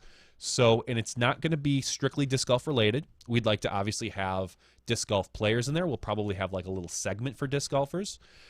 Maybe some disc golf quizzes and questions and things like that. But we also want to learn more about the players. So we're going to dig into a little bit about their other interests, maybe do some general knowledge. I have a box. Last week, I went to our local Goodwill and St. Vincent de Paul, which basically sells a lot of used in stuff. And I went to their game section, and I bought 4 different sections, 4 different versions of Trivial Pursuit. So I'd like to do a thing where we can maybe ask, maybe one of the segments is just how many of these questions can you get off this card? And we'll let them pick maybe, because I think I got pop culture, the 80s, the 90s, all sorts of fun, different things. So we'll just pull a card, ask them questions. Maybe we'll do some quizzes, maybe do some surveys of our disc golf community and say, kind of Family Feud style, and say, all right, we surveyed 1,500 disc golfers. These are the top answers on the board. What is a disc golfer's favorite snack on the course? How many can, we'll do Family Feud style. Maybe we'll do some, we've got ideas upon ideas for this. And we'd like to maybe make this a every other week kind of podcast. Maybe not every single week. Maybe 3 times a week. Depending how popular it is. Yeah, honestly, it could be it could be more popular than our regular show. It's going to be put out just like, we're going to start putting it out, audio and video. It'll be live, so that there's always that hurdle. Will this be Patreon related? People can support, but we will not charge people for Patreon. So the fact that we're doing this, let's just say 2 more times a month, it is not going to get charged to their Patreon. Okay. We do our Patreon for the podcast, this podcast we're talking about only. Just like the after show, we don't charge for it. But if you want to help support, you can obviously know where to pay Patreon is. Patreon is letting us do this, basically, because we are pulling in a little bit of extra money. We can actually, take a little bit extra time out of our lives to do this kind of thing. So I'm excited for it. I love quiz shows. I love game shows. I always have. I'm. Can I be Chuck Woolery? I was thinking more like Bob Barker. Get one of those really Connection? nice, cool mics. Only if you can do like 2 skinny, and 2. Yeah, 2 and 2. We'll be back to 2. 2 and 2. I think I want to do that. I want to be Chuck Woolery. Disc golf here. So basically a lot of copyright infringement. Yeah. Well, we're probably going to steal game styles, but I don't necessarily know if we're going to, we'll rename them something clever and put our own little twist to them. So what we're going to have probably is 2 different disc golfers go up against each other on any given week. And we'll pick, personalities. We'll pick competing sponsors. We'll pick, maybe I was thinking it'd be kind of fun, maybe have like a Bobby Brown versus Jamie Thomas, kind of have a media battle or have a podcast battle. We could pit, other podcasts against each other. And it's kind of... Yeah, there'll be some interesting matchups for sure. We maybe even at some point, depending on, maybe we could set up a few potential battles or whatever. I'm sure, those words are I'd also tough. like to find a way to integrate the audience into it a little bit. We'll have polls and stats and things like that for our live viewers. And maybe if we're even lucky, we could maybe bring in a live viewer or 2 to help out with the quiz show. We want to make this interactive. We want to push this, as much as we can. And frankly, I love doing this type of stuff. I love doing the media. I love doing the podcast. I love doing the live broadcasts. The more I can do of this, the better I feel, and the more I can avoid my family. Good call. The one, I shared this idea with one of only a few people today, and he'll remain nameless for now. He strongly suggested that we record it and then put it out in a condensed version of sorts. My thought was we do it live Mm-hmm. and maybe put out a condensed version for our patrons. Cut it up, because as you know, you and I both know, cutting all this stuff, it takes time. It's extra time out of our day. So maybe what we'll do is, just like we have with a lot of the broadcasts, maybe what we do is we put the live version out and it takes an hour. We cut it up and it's really only like 30 minutes of quality footage, of quality, questions and answers and scoring. We're going to keep score. There will be a winner and loser every week. And maybe we'll put that out for our patrons, and they'll have access to the edited version. Okay. That was my thought. There's an idea there as well. And so, as Johnny said earlier, we're not sure. Next week will essentially be our proto run of it. We're not going to do any testing because testing's for professionals. Well, that's what the proto run is. It's Yeah, the test. exactly. It's going to be live test. It's episode 0. It's the live test. That's true. We we'll wouldn't call have it to a do it pilot. live. We wouldn't have to do it live, but I We want will. to. Might as well. It's all going to go really right or really wrong. So it could take 30 minutes. It could take 45. Could take 60. We'll see. Obviously, after the very first week next week, we can tweak things a little bit and then see how we're going to attack it a little bit differently or not for the second go around, and so on and so forth. So it will be interesting. Just to clarify, this will not be all disc golf, and that's what a lot of people immediately would ask or even assume. There's only so many disc golf questions you can ask. So I want to know, let's say somebody's interest is movies. They really love romantic comedies. We're going to reach out. That's right. Sandra Bernhardt. Sandra Bullock. Sandra Bullock, whatever. Sandra Bernhardt, yeah. Oh, Jesus. That would be, sorry, Sandra Bullock. Yeah. We want to get into these people's personality. We want to find out what they like. We'll be reaching out to them ahead of time. Who their favorite Backstreet Boy is. Yeah, we'll be reaching out to ahead of time, getting some questions, maybe some not questions, maybe general ideas so that we can form questions around them. We want this to be fun. We want this to be exciting and just relaxed. It's not going to be big. But I was telling somebody, if I have to listen to what a pro has to throw for an overstable approach one more time, I'm going to throw myself off a cliff. Yeah. Because as you know, that's not our style. We're not here to dig into people's bags for the most part. We'll get into it a little bit when a player maybe moves companies or things like that. But we all know right now what Paul Macbeth throws. I don't want to know that anymore. We don't want those type of questions. Those will not be involved in this at all. And I would rather learn more about, when Paul was growing up, he was really into baseball. How much does he know about baseball now? And maybe do a quiz like that. Or, Jeremy Colling is afraid to ride bikes, so we're going to give him a bike quiz. So we're going to look for your input as well. We're going to look for the audience input. We're going to find out what does and doesn't work. And we'll go from there. Disc Golf Nerd, I'd like to say again, we're light years ahead of you, buddy. He said the newlywed game for pros that tour together, and I said we're already ahead of you. Yep. We certainly, obviously, not every one of our matchups every week will that work for. However, there's definitely some matchups where we're feeding directly into that concept as well. It's not just touring pros. I mean, you could literally have a newlywed game, something along the lines of Germ versus Paige, because they're doubles partners. It's not just touring and partners. Good friends. And yeah, I mean, they know each other very well, and it's so it will be fun to see how we can square off our players against one another. There's going to probably be a game or two where they may have to rely on myself or Johnny.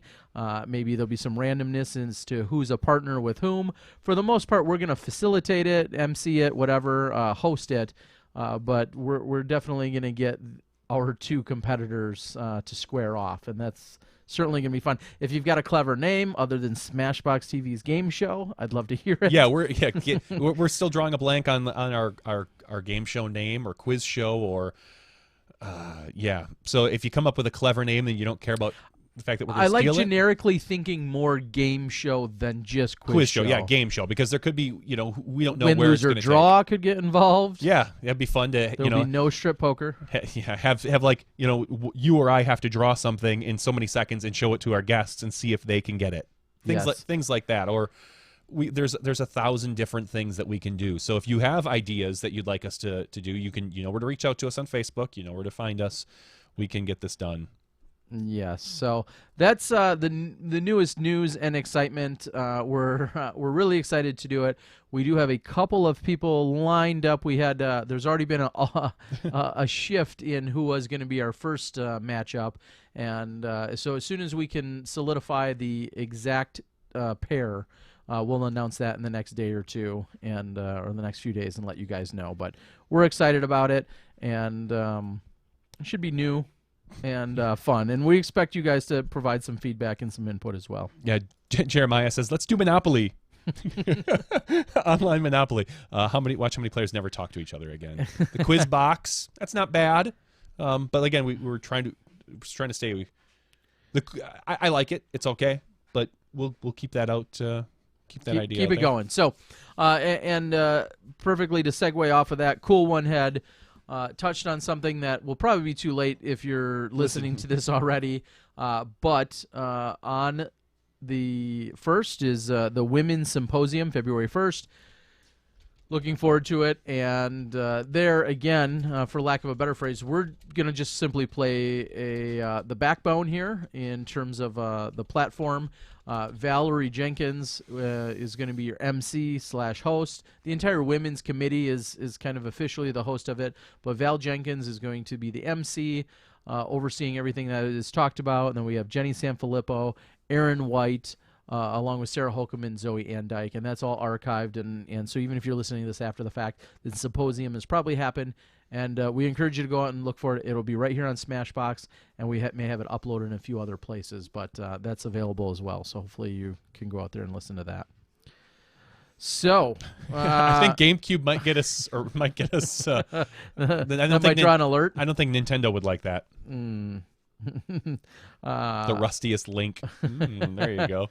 There you go, as the disc spins. So we're really excited for it. You'll see, like I said, our first matchup. Maybe we need some graphics and everything about this. I've already been looking out on some like the Shutterfly stuff for game show graphics, and my thought is the way the show will run down is we will hopefully have about 5 segments, 5 different games, so to speak, or questions or whatever, and we'll keep score. And maybe each of those segments can be sponsored by somebody. If you're interested in, after you watch, if you like it, and you're a manufacturer and you want to maybe throw us some cash for doing this, we wouldn't turn it down. But maybe segmented sponsors have 5 segments, and maybe I was thinking the last one could be kind of Jeopardy style, where you can risk your points to try to catch the other person. Because if someone gets too far ahead, we don't want it to kill the momentum. We want to have a chance to be able to to do something about that. Because I say this now, but I wouldn't imagine someone would get double the points of somebody else, but you never know. And so we have 5 different segments, and each one is a different style of game or a different set of questions. Like I said, maybe one segment is, questions on this card from this game that I bought. I like the idea of also, and maybe it'd be a little bit slow unless we're the paid distractions. Some form of a categories where they have 10 or 15 seconds to write down certain things, with a particular letter, and then they read them off. There's a lot of different ways we could go with it. If there's a particular game or style or show that you think is a no-brainer to make sure that we're including that kind of format, certainly reach out to us. We'd love to hear what you guys think. And then I'll follow that up and say, do you guys think it matters if it's going to be live or not? Our particular feedbacker had suggested that if it's trimmed down to a 10 or 15-minute segment, we'd get 10 times more views and that might later on. And so that may end up being something we look into as well. Yeah, that might be. Kevin McCoy says, I want to sign up for Smashbox Boxing. It's been a long time since I got to punch someone legally. Hashtag Golden Gloves Kid. Oh, geez. No, I don't. If you really were a good boxer, then I don't want to make you angry, Kev. Sorry. Stay away from me. Smashbox presents Quizbox, sponsored by Disbox. I like where you're going with that. Yeah, there you go. Let's get it all in. We need a best hashtags segment challenging them to come up with the best hashtags for particular things. I don't know. All right. So, hope you guys enjoy it. Yeah, it's a Family Feud, exactly. I think that's a no-brainer. There's a lot of different ways to go with that. And Disc Golf Nerd says, gotta go live. Every game show needs a live studio audience. That's kind of what I was thinking.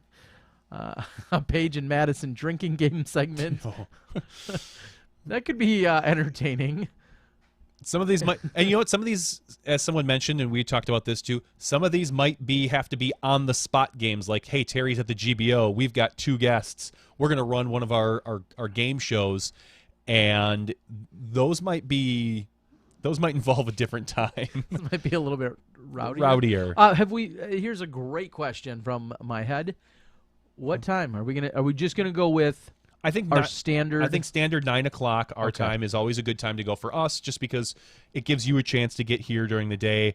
Not that you have to be here necessarily; you can always do it remotely, and it gives me a chance to make sure that my family is out and about and not bothersome for me. Hey, can we debut that thing I stayed up and worked on all night? Can you play that if I sent it to you?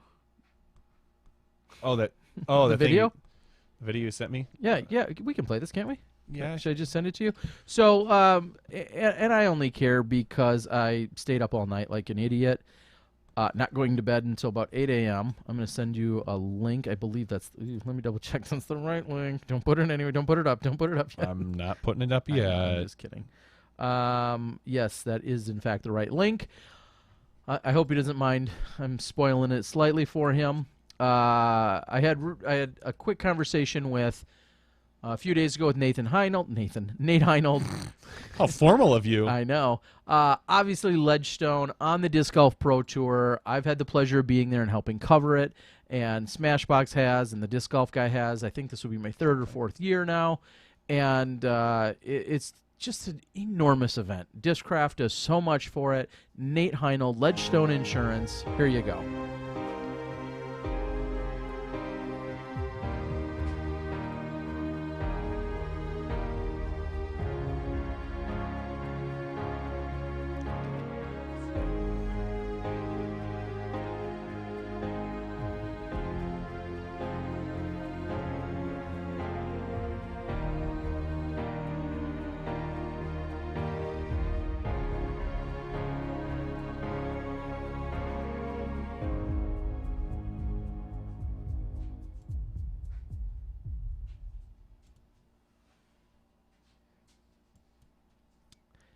And that, folks, is about 10 hours of learning to use After Effects.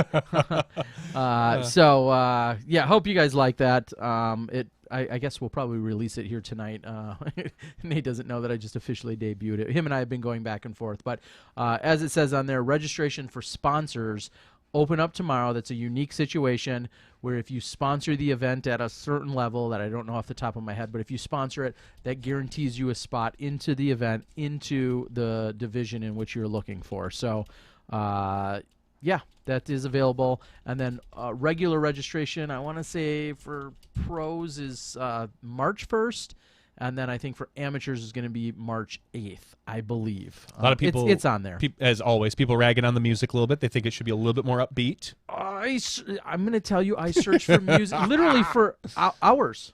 I searched for hours, and I don't claim to be a good editor, but there was no good, because I found a lot of upbeat stuff, and I'm like, no, is this corny? People are going to think it's too upbeat or annoying, or there's so many different ways to go with it. It has a little bit more of a mellow/serious feel to it, but yeah, it's not like one of those exciting fast cuts. Yeah, it's a little bit more. But I didn't feel like the cuts were that fast to go straight to go really fast. No, I didn't mind it. Anyway, so no, cool one. We'll get it out, and you'll see it released. I'll put it up on Facebook and in a number of other places, so we don't have to.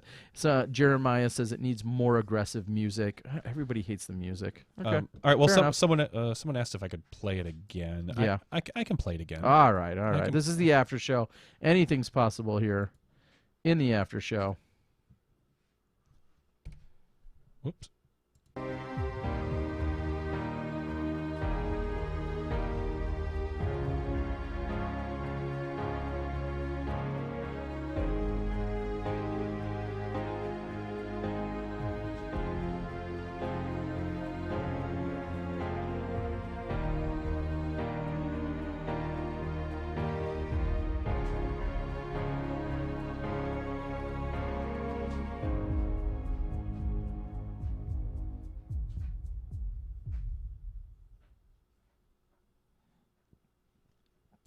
So there it is.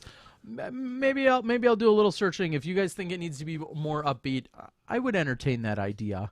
For the audio It's frustrating. For the audio listeners that are listening to this, basically it was a Ledgestone commercial. It's about 40 seconds long, so you don't have to. By now they've already sat through it, so twice of just music. No, we didn't take you to church for a minute, but yeah. Anyway, it was out there. It was an interesting project because a lot of frustration. After Effects, I give everyone credit, Jomez and everyone else. If you work in depth with After Effects, you can make some amazing stuff, but boy, oh boy, it is not easy to maneuver around. And I was just trying to work with a template that was already built, actually, and even that's you'd think, oh no, they already did it for you. You just got to go in there and replace a few things. It's not as easy as one would think. So, anyway, well, Disc Golf Pro Tour, the Ledgestone Insurance Open, presented by Discraft. So, we'll see you guys there. All of you guys will be there, right? Yep. Anyway. What else do we have? Do we cover a lot of things? So we cover lots. I mean, we covered the new box that I've just released. Covered the new podcast we're about to do. And sure, there's that. Yeah, it will be released as an audio-only podcast. It will be, of course, depending on the game we play, it may not have the same kick as certainly not a video one. Depending on what we do and this and that, I'm looking at all these different things for that. It will be obviously we want to do it live because that's kind of our brand. It kind of is. I agree. I agree. And there may be another version, like we said, that gets that maybe gets cut down and put up there. I guess I'd be curious to know how much genuine downtime there will be. That obviously will be just it. I was gonna say, here's one of the things that I really want to work on with this. Not a lot of this. Correct. So we want to make this focused on the players. Not a lot of extra chat time, because if you want extra chat time, that's what the podcast is for. We want to focus on the game, on the games and the players. And kind of run through it relatively quick. I could see it only lasting a half hour to 40 minutes. That would be optimal for us. So I don't really want to make it about, let's talk to player X for 15 minutes before we get back to the games. No, this is, we definitely, dare I say, we're going to be focused. We'll actually be focused here, and we'll have a goal in mind. So, looking forward to that. It's going to take a lot of setup and pre-planning for you guys. It certainly will, Disc Golf Nerd. And believe it or not, we've actually done some of that, a little bit of it. And we'll continue to take various questions. It will be, I think the biggest challenge will be not completely catering the questions or specializing them to the individuals that we're having, but they're going to be a little bit different style. One segment. That's my goal. One segment. One segment dedicated particularly to a person's interest. Drilling in on them. Other than that, I want a general knowledge one, maybe the personal interests one, a general disc golf question, probably one, and that could be literally anything. Terry and I were running through all these different thoughts as far as questions related to disc golf and, lists and stuff like that. How many of this can you name? How many of that can you name? How many, all this other fun stuff. And then, like I said, maybe just a general knowledge, or maybe not current events. That's not a good way to put it, because we'll see. Catering it, it's going to be a little bit of work, and we might call upon you guys to help out, or we might work with somebody outside of the normal Smashies. So we'll see. We've got some options. Will we ask about Trump appointees, and because they could change mid-show? Apparently, they literally could. That would really throw them for a loop. Or not. How much politics will we talk about? Probably not much. No, I know. That would probably be best, even in a talk show format. Any politics that'll be discussed will be probably like old school questions. Sure. Can you name Ronald Reagan's vice president? Yes. Something silly like that. Who said I did not have sexual relations with that woman? And if you say a whole bunch of presidents, then you might be right. You could be right. You could. Probably a Kennedy, probably a Clinton. Yes, you're right, McCoy. Probably no, hopefully no politics. And No again, way. if they are, It's not our brand. They'll be if like Johnny just said, if there are any political questions, there'll be general historical questions that most probably learned at one point but probably forgot. Yeah, I mean, it's something you might learn in your 9th grade civics class. Sure. Can you name the 3 branches of government? Yeah. And our goal is not to make the players look stupid. Correct. Our goal is to have fun. They do that on their own. Yeah, they don't need our help. And maybe put them on the hot seat just a little bit. I mean, make them squirm just a little bit.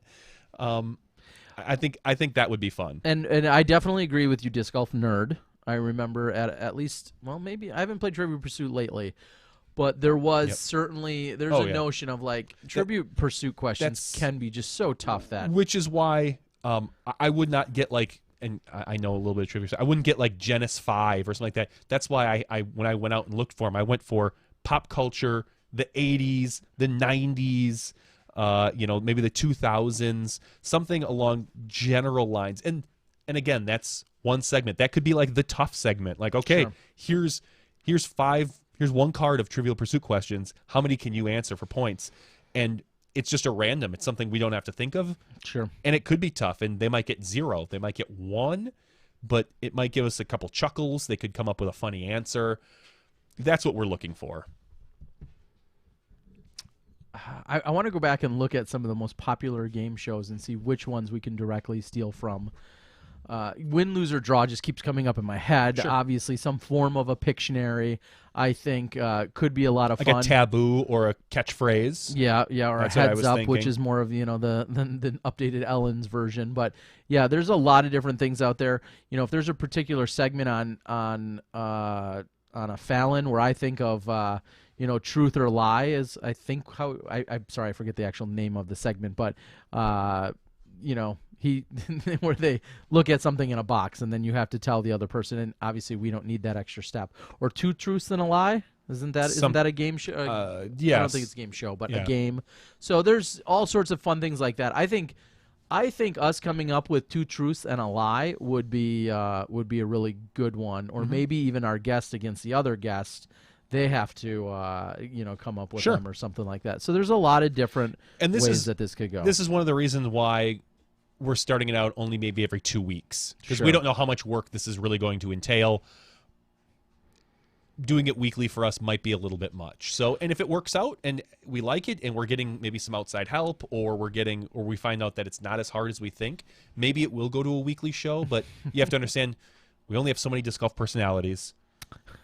And doing it every other week could be kind of would be something. I love some of the suggestions. Schweberger says match game, beat the disc golfer. How about just thinking about supermarket sweep the other day? That was a total supermarket sweep. I say when we go on location. I didn't realize how old Supermarket Sweep was. Like when I was looking up games, that ran from like 1967 through like 2001 or something dumb, but I loved watching that because you'd always yell, "Go for the steaks! They're the most expensive thing!" Well, that's what we should do if we ever get on location and we get down to DD's headquarters, supermarket sweep inside the warehouse, where people have to run around and find like the most collectible or the one-offs. There's that would be fun. So if anyone wants to invite us to their warehouse for us to do a game show, just let us know. Yeah. So there's a lot of ideas. Hollywood Squares is a funny suggestion that's out there. Jeremiah says that multiple steps would break the feed. I don't know if it would with our new setting. If we only broadcasted at 720p and we had 4 Skype call-ins, I think it could work. And that's something we might have to test. Maybe a little disc-tac-toe, or just they play tic-tac-toe against each other. I mean, that would be some really interesting stuff. Yeah. It would be funny as the first person to lose a game. That would be hilarious. Just tic-tac-toe. Like, we're here for like 45 minutes while there's tons of what we always call them cat games, the big C on them. Yep. Wow. That would be thrilling. So it should be good, and we're looking forward to it. So. All right, Johnny, do we have anything else in the news in terms of disc golf? We are looking forward, of course. I know we kind of touched on it a little bit earlier. Looking forward to the national tour kicking off in just literally like I think 3 weeks from today, I will be heading to God, Vegas. that's coming up fast. It really is, actually. So in 3 weeks, you're going to see the startup for Vegas. That's going to be taking place on Wednesday the 22nd. I'm sorry, Thursday the 23rd through the 26th. And this year, with it being a must-play, now that it is a national tour, in the last few years we've seen people kind of skip out of it or dip out of it, here and there. It's a must-play that it's kicking off the national tour. It goes all the way till Sunday, and then there's Monday and Tuesday. Those come after Sunday, and then the following day is a Wednesday, so I'm doing the days of the week for you. But Wednesday, the Memorial kicks off. That's literally less than, carry the 124, 48, like 72 hours or so before you're finishing up a 4-day national tour and about to go into a 4-day A-tier, which is kicking off the Pro Tour. I know these pros know the courses for the most part. If you're a serious traveling pro, you've played them. But you go from playing the 2 or 3 courses at Vegas to then 3 courses at the Memorial. That's a serious couple of serious obligations. They're professionals, and we are kicking off the year, and it's early. But yeah, that's wow. I had a quick conversation with Nate Doss today, and he said that soon they will be heading down to Arizona, and they're going to be working on their collaboration beer that they've discussed here on the show. That's cool. That's a pretty exciting thing that they go down there early. They work with them in terms of the brew and the process and all that other stuff, and then it looks like it should be some kind of release at the actual event. And I don't know any of the details to it, but that should be very exciting for them and for the disc golf community at large. It will be. So we've got that going on. Yeah, and if you think about it, any given night, if we have the right people and the right games lined up, one of these could be hosted on site in front of a live studio audience. Sure, and we can try to arrange that and figure that stuff out. I mean, that could be a lot of fun. That could be fun. Yeah, for sure. I think of a Duke's or a lot of different places where this could potentially. And I don't think this is going to happen anytime soon, but I've got in my head, I've always said that this, when we move into a new house or whatever, I'd love to set up a nice, cool studio. I think a cool green screen with a cool looking actual, like, what looks like a studio would be awesome, and have the guests on there, and then, maybe just a single chair with a green screen. I think some of that stuff, we could make it look pretty cool with the stuff that I have. It's just a matter of time and setup. So that might be future goals for us, but it would be fun. Kevin's on the board and brings up a really interesting point. He says the PDGA Spring Summit is before the Vegas Gentlemen's Club. Members are invited to come watch or come join to the conversation, or come add to the conversation. Kevin, do you have any more specifics? Because that's definitely something I'd be interested in live streaming. No, I'd be interested in sitting in on and partaking. So if you have any more details, that would be great to hear them. So again, Kevin McCoy on the PDGA board says that the Spring Summit is taking place out in Vegas just before the event, and members are in fact invited. And now I'll also clarify, that's not always the case. I know every year there's a little bit different situation, whether it's a completely open meeting or not, or if some of the meeting is open, I think is usually the format. And some of it is closed session, and some of it's open session. But Kevin can get us some details, and we'll make sure to pass those on in the next few weeks. The actual date and location will be released to the PDGA.com in the next few days. There we go. Well, we will announce it then. AnheuserBox.tv. I don't know if that flows. Someone said Clashbox, which was kind of clever. I don't mind that. It's a little bit reminiscent of Billy Crump's Clash DVD stuff, but doesn't KC have Google Fiber as well? Yes, they do. Certain subdivisions have Google Fiber. I know Salt Lake City is looking at possibly getting it. Chattanooga has their own local fiber that does 10 gig fiber, which that would be ridiculous. I don't think I can explain the happiness when I did that speed test and got 300 by 20. I found out on the phone.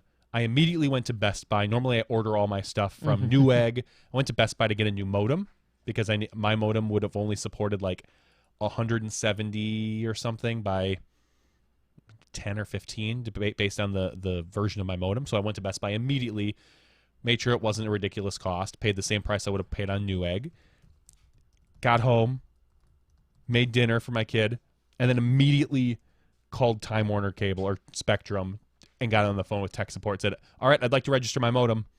And when I did the first speed test, it was still the 35x5, and I was like, oh no, because I still had this disbelief like I wasn't really going to get it.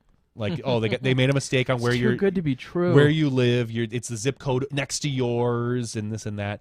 And the guy's like, oh, no, hold on. I need to make a couple updates here to your account. And boom, boom, boom. And then I looked at it, and I could have reached through that phone and kissed the guy. And he probably would have liked it. Just saying. So, and just because I was thinking of all these great things that we can now do thanks to this upgrade at cable, and what we don't have to worry about nearly as much anymore as our Skype hiccups. You know, the stream, when we have stream issues, the stream thing starts flashing yellow on my screen. So it's, yeah, BattleBox. That's a pretty good one too. I like that. Wow, it's funny because I know we talk about it all the time that we typically stay on top of the YouTube stream and everything that you guys are saying out there. We try to follow along as best as we can. I went out to our Facebook page, and Andy Dre says, thank the audience for watching, maybe. So thank you, audience. I guess we don't thank you guys enough. Yeah, I mean, we've said it before. We appreciate every last one of you, whether you're a patron or not. Before we had Patreon, you guys were here. You guys were supporting us, giving us a reason to do this. We want to thank each and last one of you listeners that take the time out of your day, because we know it is a lot of time that we take from you every week, and we're hoping to take a little bit more with our fun little stuff. But we really do appreciate it. We love running into you guys. Terry gets to do it way more often than I do when he travels, and it does mean the world to us. Yes, and thank you guys.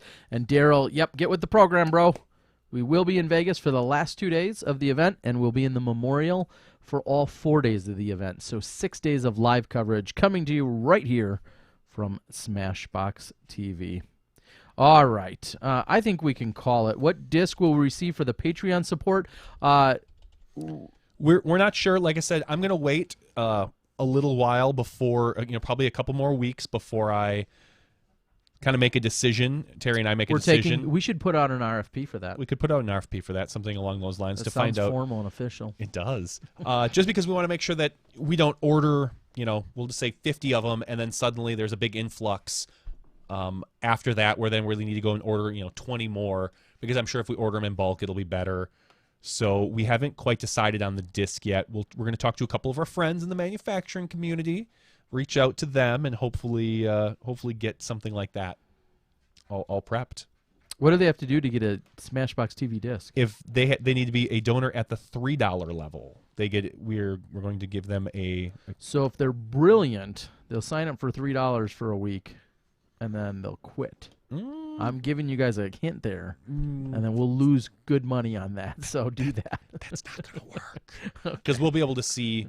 Now, unless you sign up like for $3 level right before I send them all out and then cancel it, we'll take a look at obviously how long they've been a sponsor or how long they've been at the $3 level, and things like that. But I'm not too worried about our fans doing that. I don't think there's really a mean spirit back there. There's not ulterior motives. Trying to get one over on us. Is not hard. All you have to do is tell us something, and we probably are going to believe you. And report on it. And report on it. So I'm not really too worried about it. But yes, that's the only reason why I'm waiting on that, is just to find out how many exactly we want to order, and then talking with our friends at whoever is making plastic to see what we want to do. And then maybe we'll put out a thing for a stamp, because I've got kind of an idea, but I'm not good with the whole graphic stuff. That's why I go to all the different places and steal graphics, aka buy them from like Shutterstock. Cool one. Really, your best bet. I know. I appreciate that you want to support. Your best bet, honestly, is to reach out to me via phone 414-803-3307, or reach out to me via email, terry@prodiscgolfer.com. The website, we have found that We haven't gotten to the point of getting enough consistent inventory and stock on SmashBox TV is a venture that we love dipping into. So that's why you don't see a storefront on there. That's why you don't see a lot of specific things. I have a few shirts. We're getting more made up literally in the next few days. We've got a few limited run discs that we've run, and we'll probably have a very limited run in the future. But we don't have enough consistent stuff in order for us to really warrant having a store out there. So if there's something you want or need, your best bet is definitely to reach out to me. One of the two ways I just said, or on Facebook if you're on the Facebooks. Those are all good ways to do it. We've worked with a little bit with the Trilogy lineup. We've worked a little bit with Innova in the past, so and we'll continue to work with various manufacturers, but nothing in a major level. It's just really it's not worthwhile for us to invest a few $1,000s in inventory if I'm gone all the time. Who does the fulfillment? I'm gone frequently, and we're unsure of the demand for it. That is the best way to put it. So. So reach out and I'll see what I can do. A smashy trespass. There's some ideas. So we're on Twitch. Yeah, you can find us. We haven't done this in a while. You can find us on any podcasting app that you choose. You can search for us there. Live every Tuesday night at 9 p.m. Central. We are on Twitch, which looks like we're just gaining a few small viewers there. It's hard to kind of keep track of the chat on that one as well. We are on YouTube, and we are almost always on our Facebook Live as well. So you can find us at any of those spots, and we will we'll try to keep in contact with you if you chat. Like I said, someone was reaching out to me on the Twitch chat board, and I had not logged into it. No, I was logged in, but I had it on another tab since the after show, and I didn't kind of go back to that. So. Because someone was asking, I want some of those boxes, Terry. Yes, so reach out. I gave them your email address. Good call. I think we can call it. We're super excited for the Women's Symposium. Tomorrow. Hopefully, if you missed it, you now make sure you go back and find it. You'll be able to find it right here on our Smashbox channel. Lots of good information regarding lots of things regarding women's disc golf, getting new players, attracting players to play, retaining them, things that women like to see, a little bit of history lesson on women in sports, all sorts of great stuff with your MC Val Jenkins. I feel like when you call her MC Val Jenkins, it sounds better to call her than MC Val Doss. I don't think it really makes a difference. It just rings better. I mean, we always refer to her as Val Jenkins, the disc golfer, which she refers to herself as. But when you say MC Val Doss, it sounds better. That's all. Anyway. All right, I think we're going to call it. It's been a long night, and I'm going to go do some more editing. I've got lots of good stuff in the works. And laundry to finish up. I've got Alabama. I've got Arizona. Maybe a little throwback to Am Worlds from July, which has something in the works for you guys. So, yeah, I've always got plenty of editing to do. And if you're a great After Effects editor and you love to do that work for free or for fun, let me know.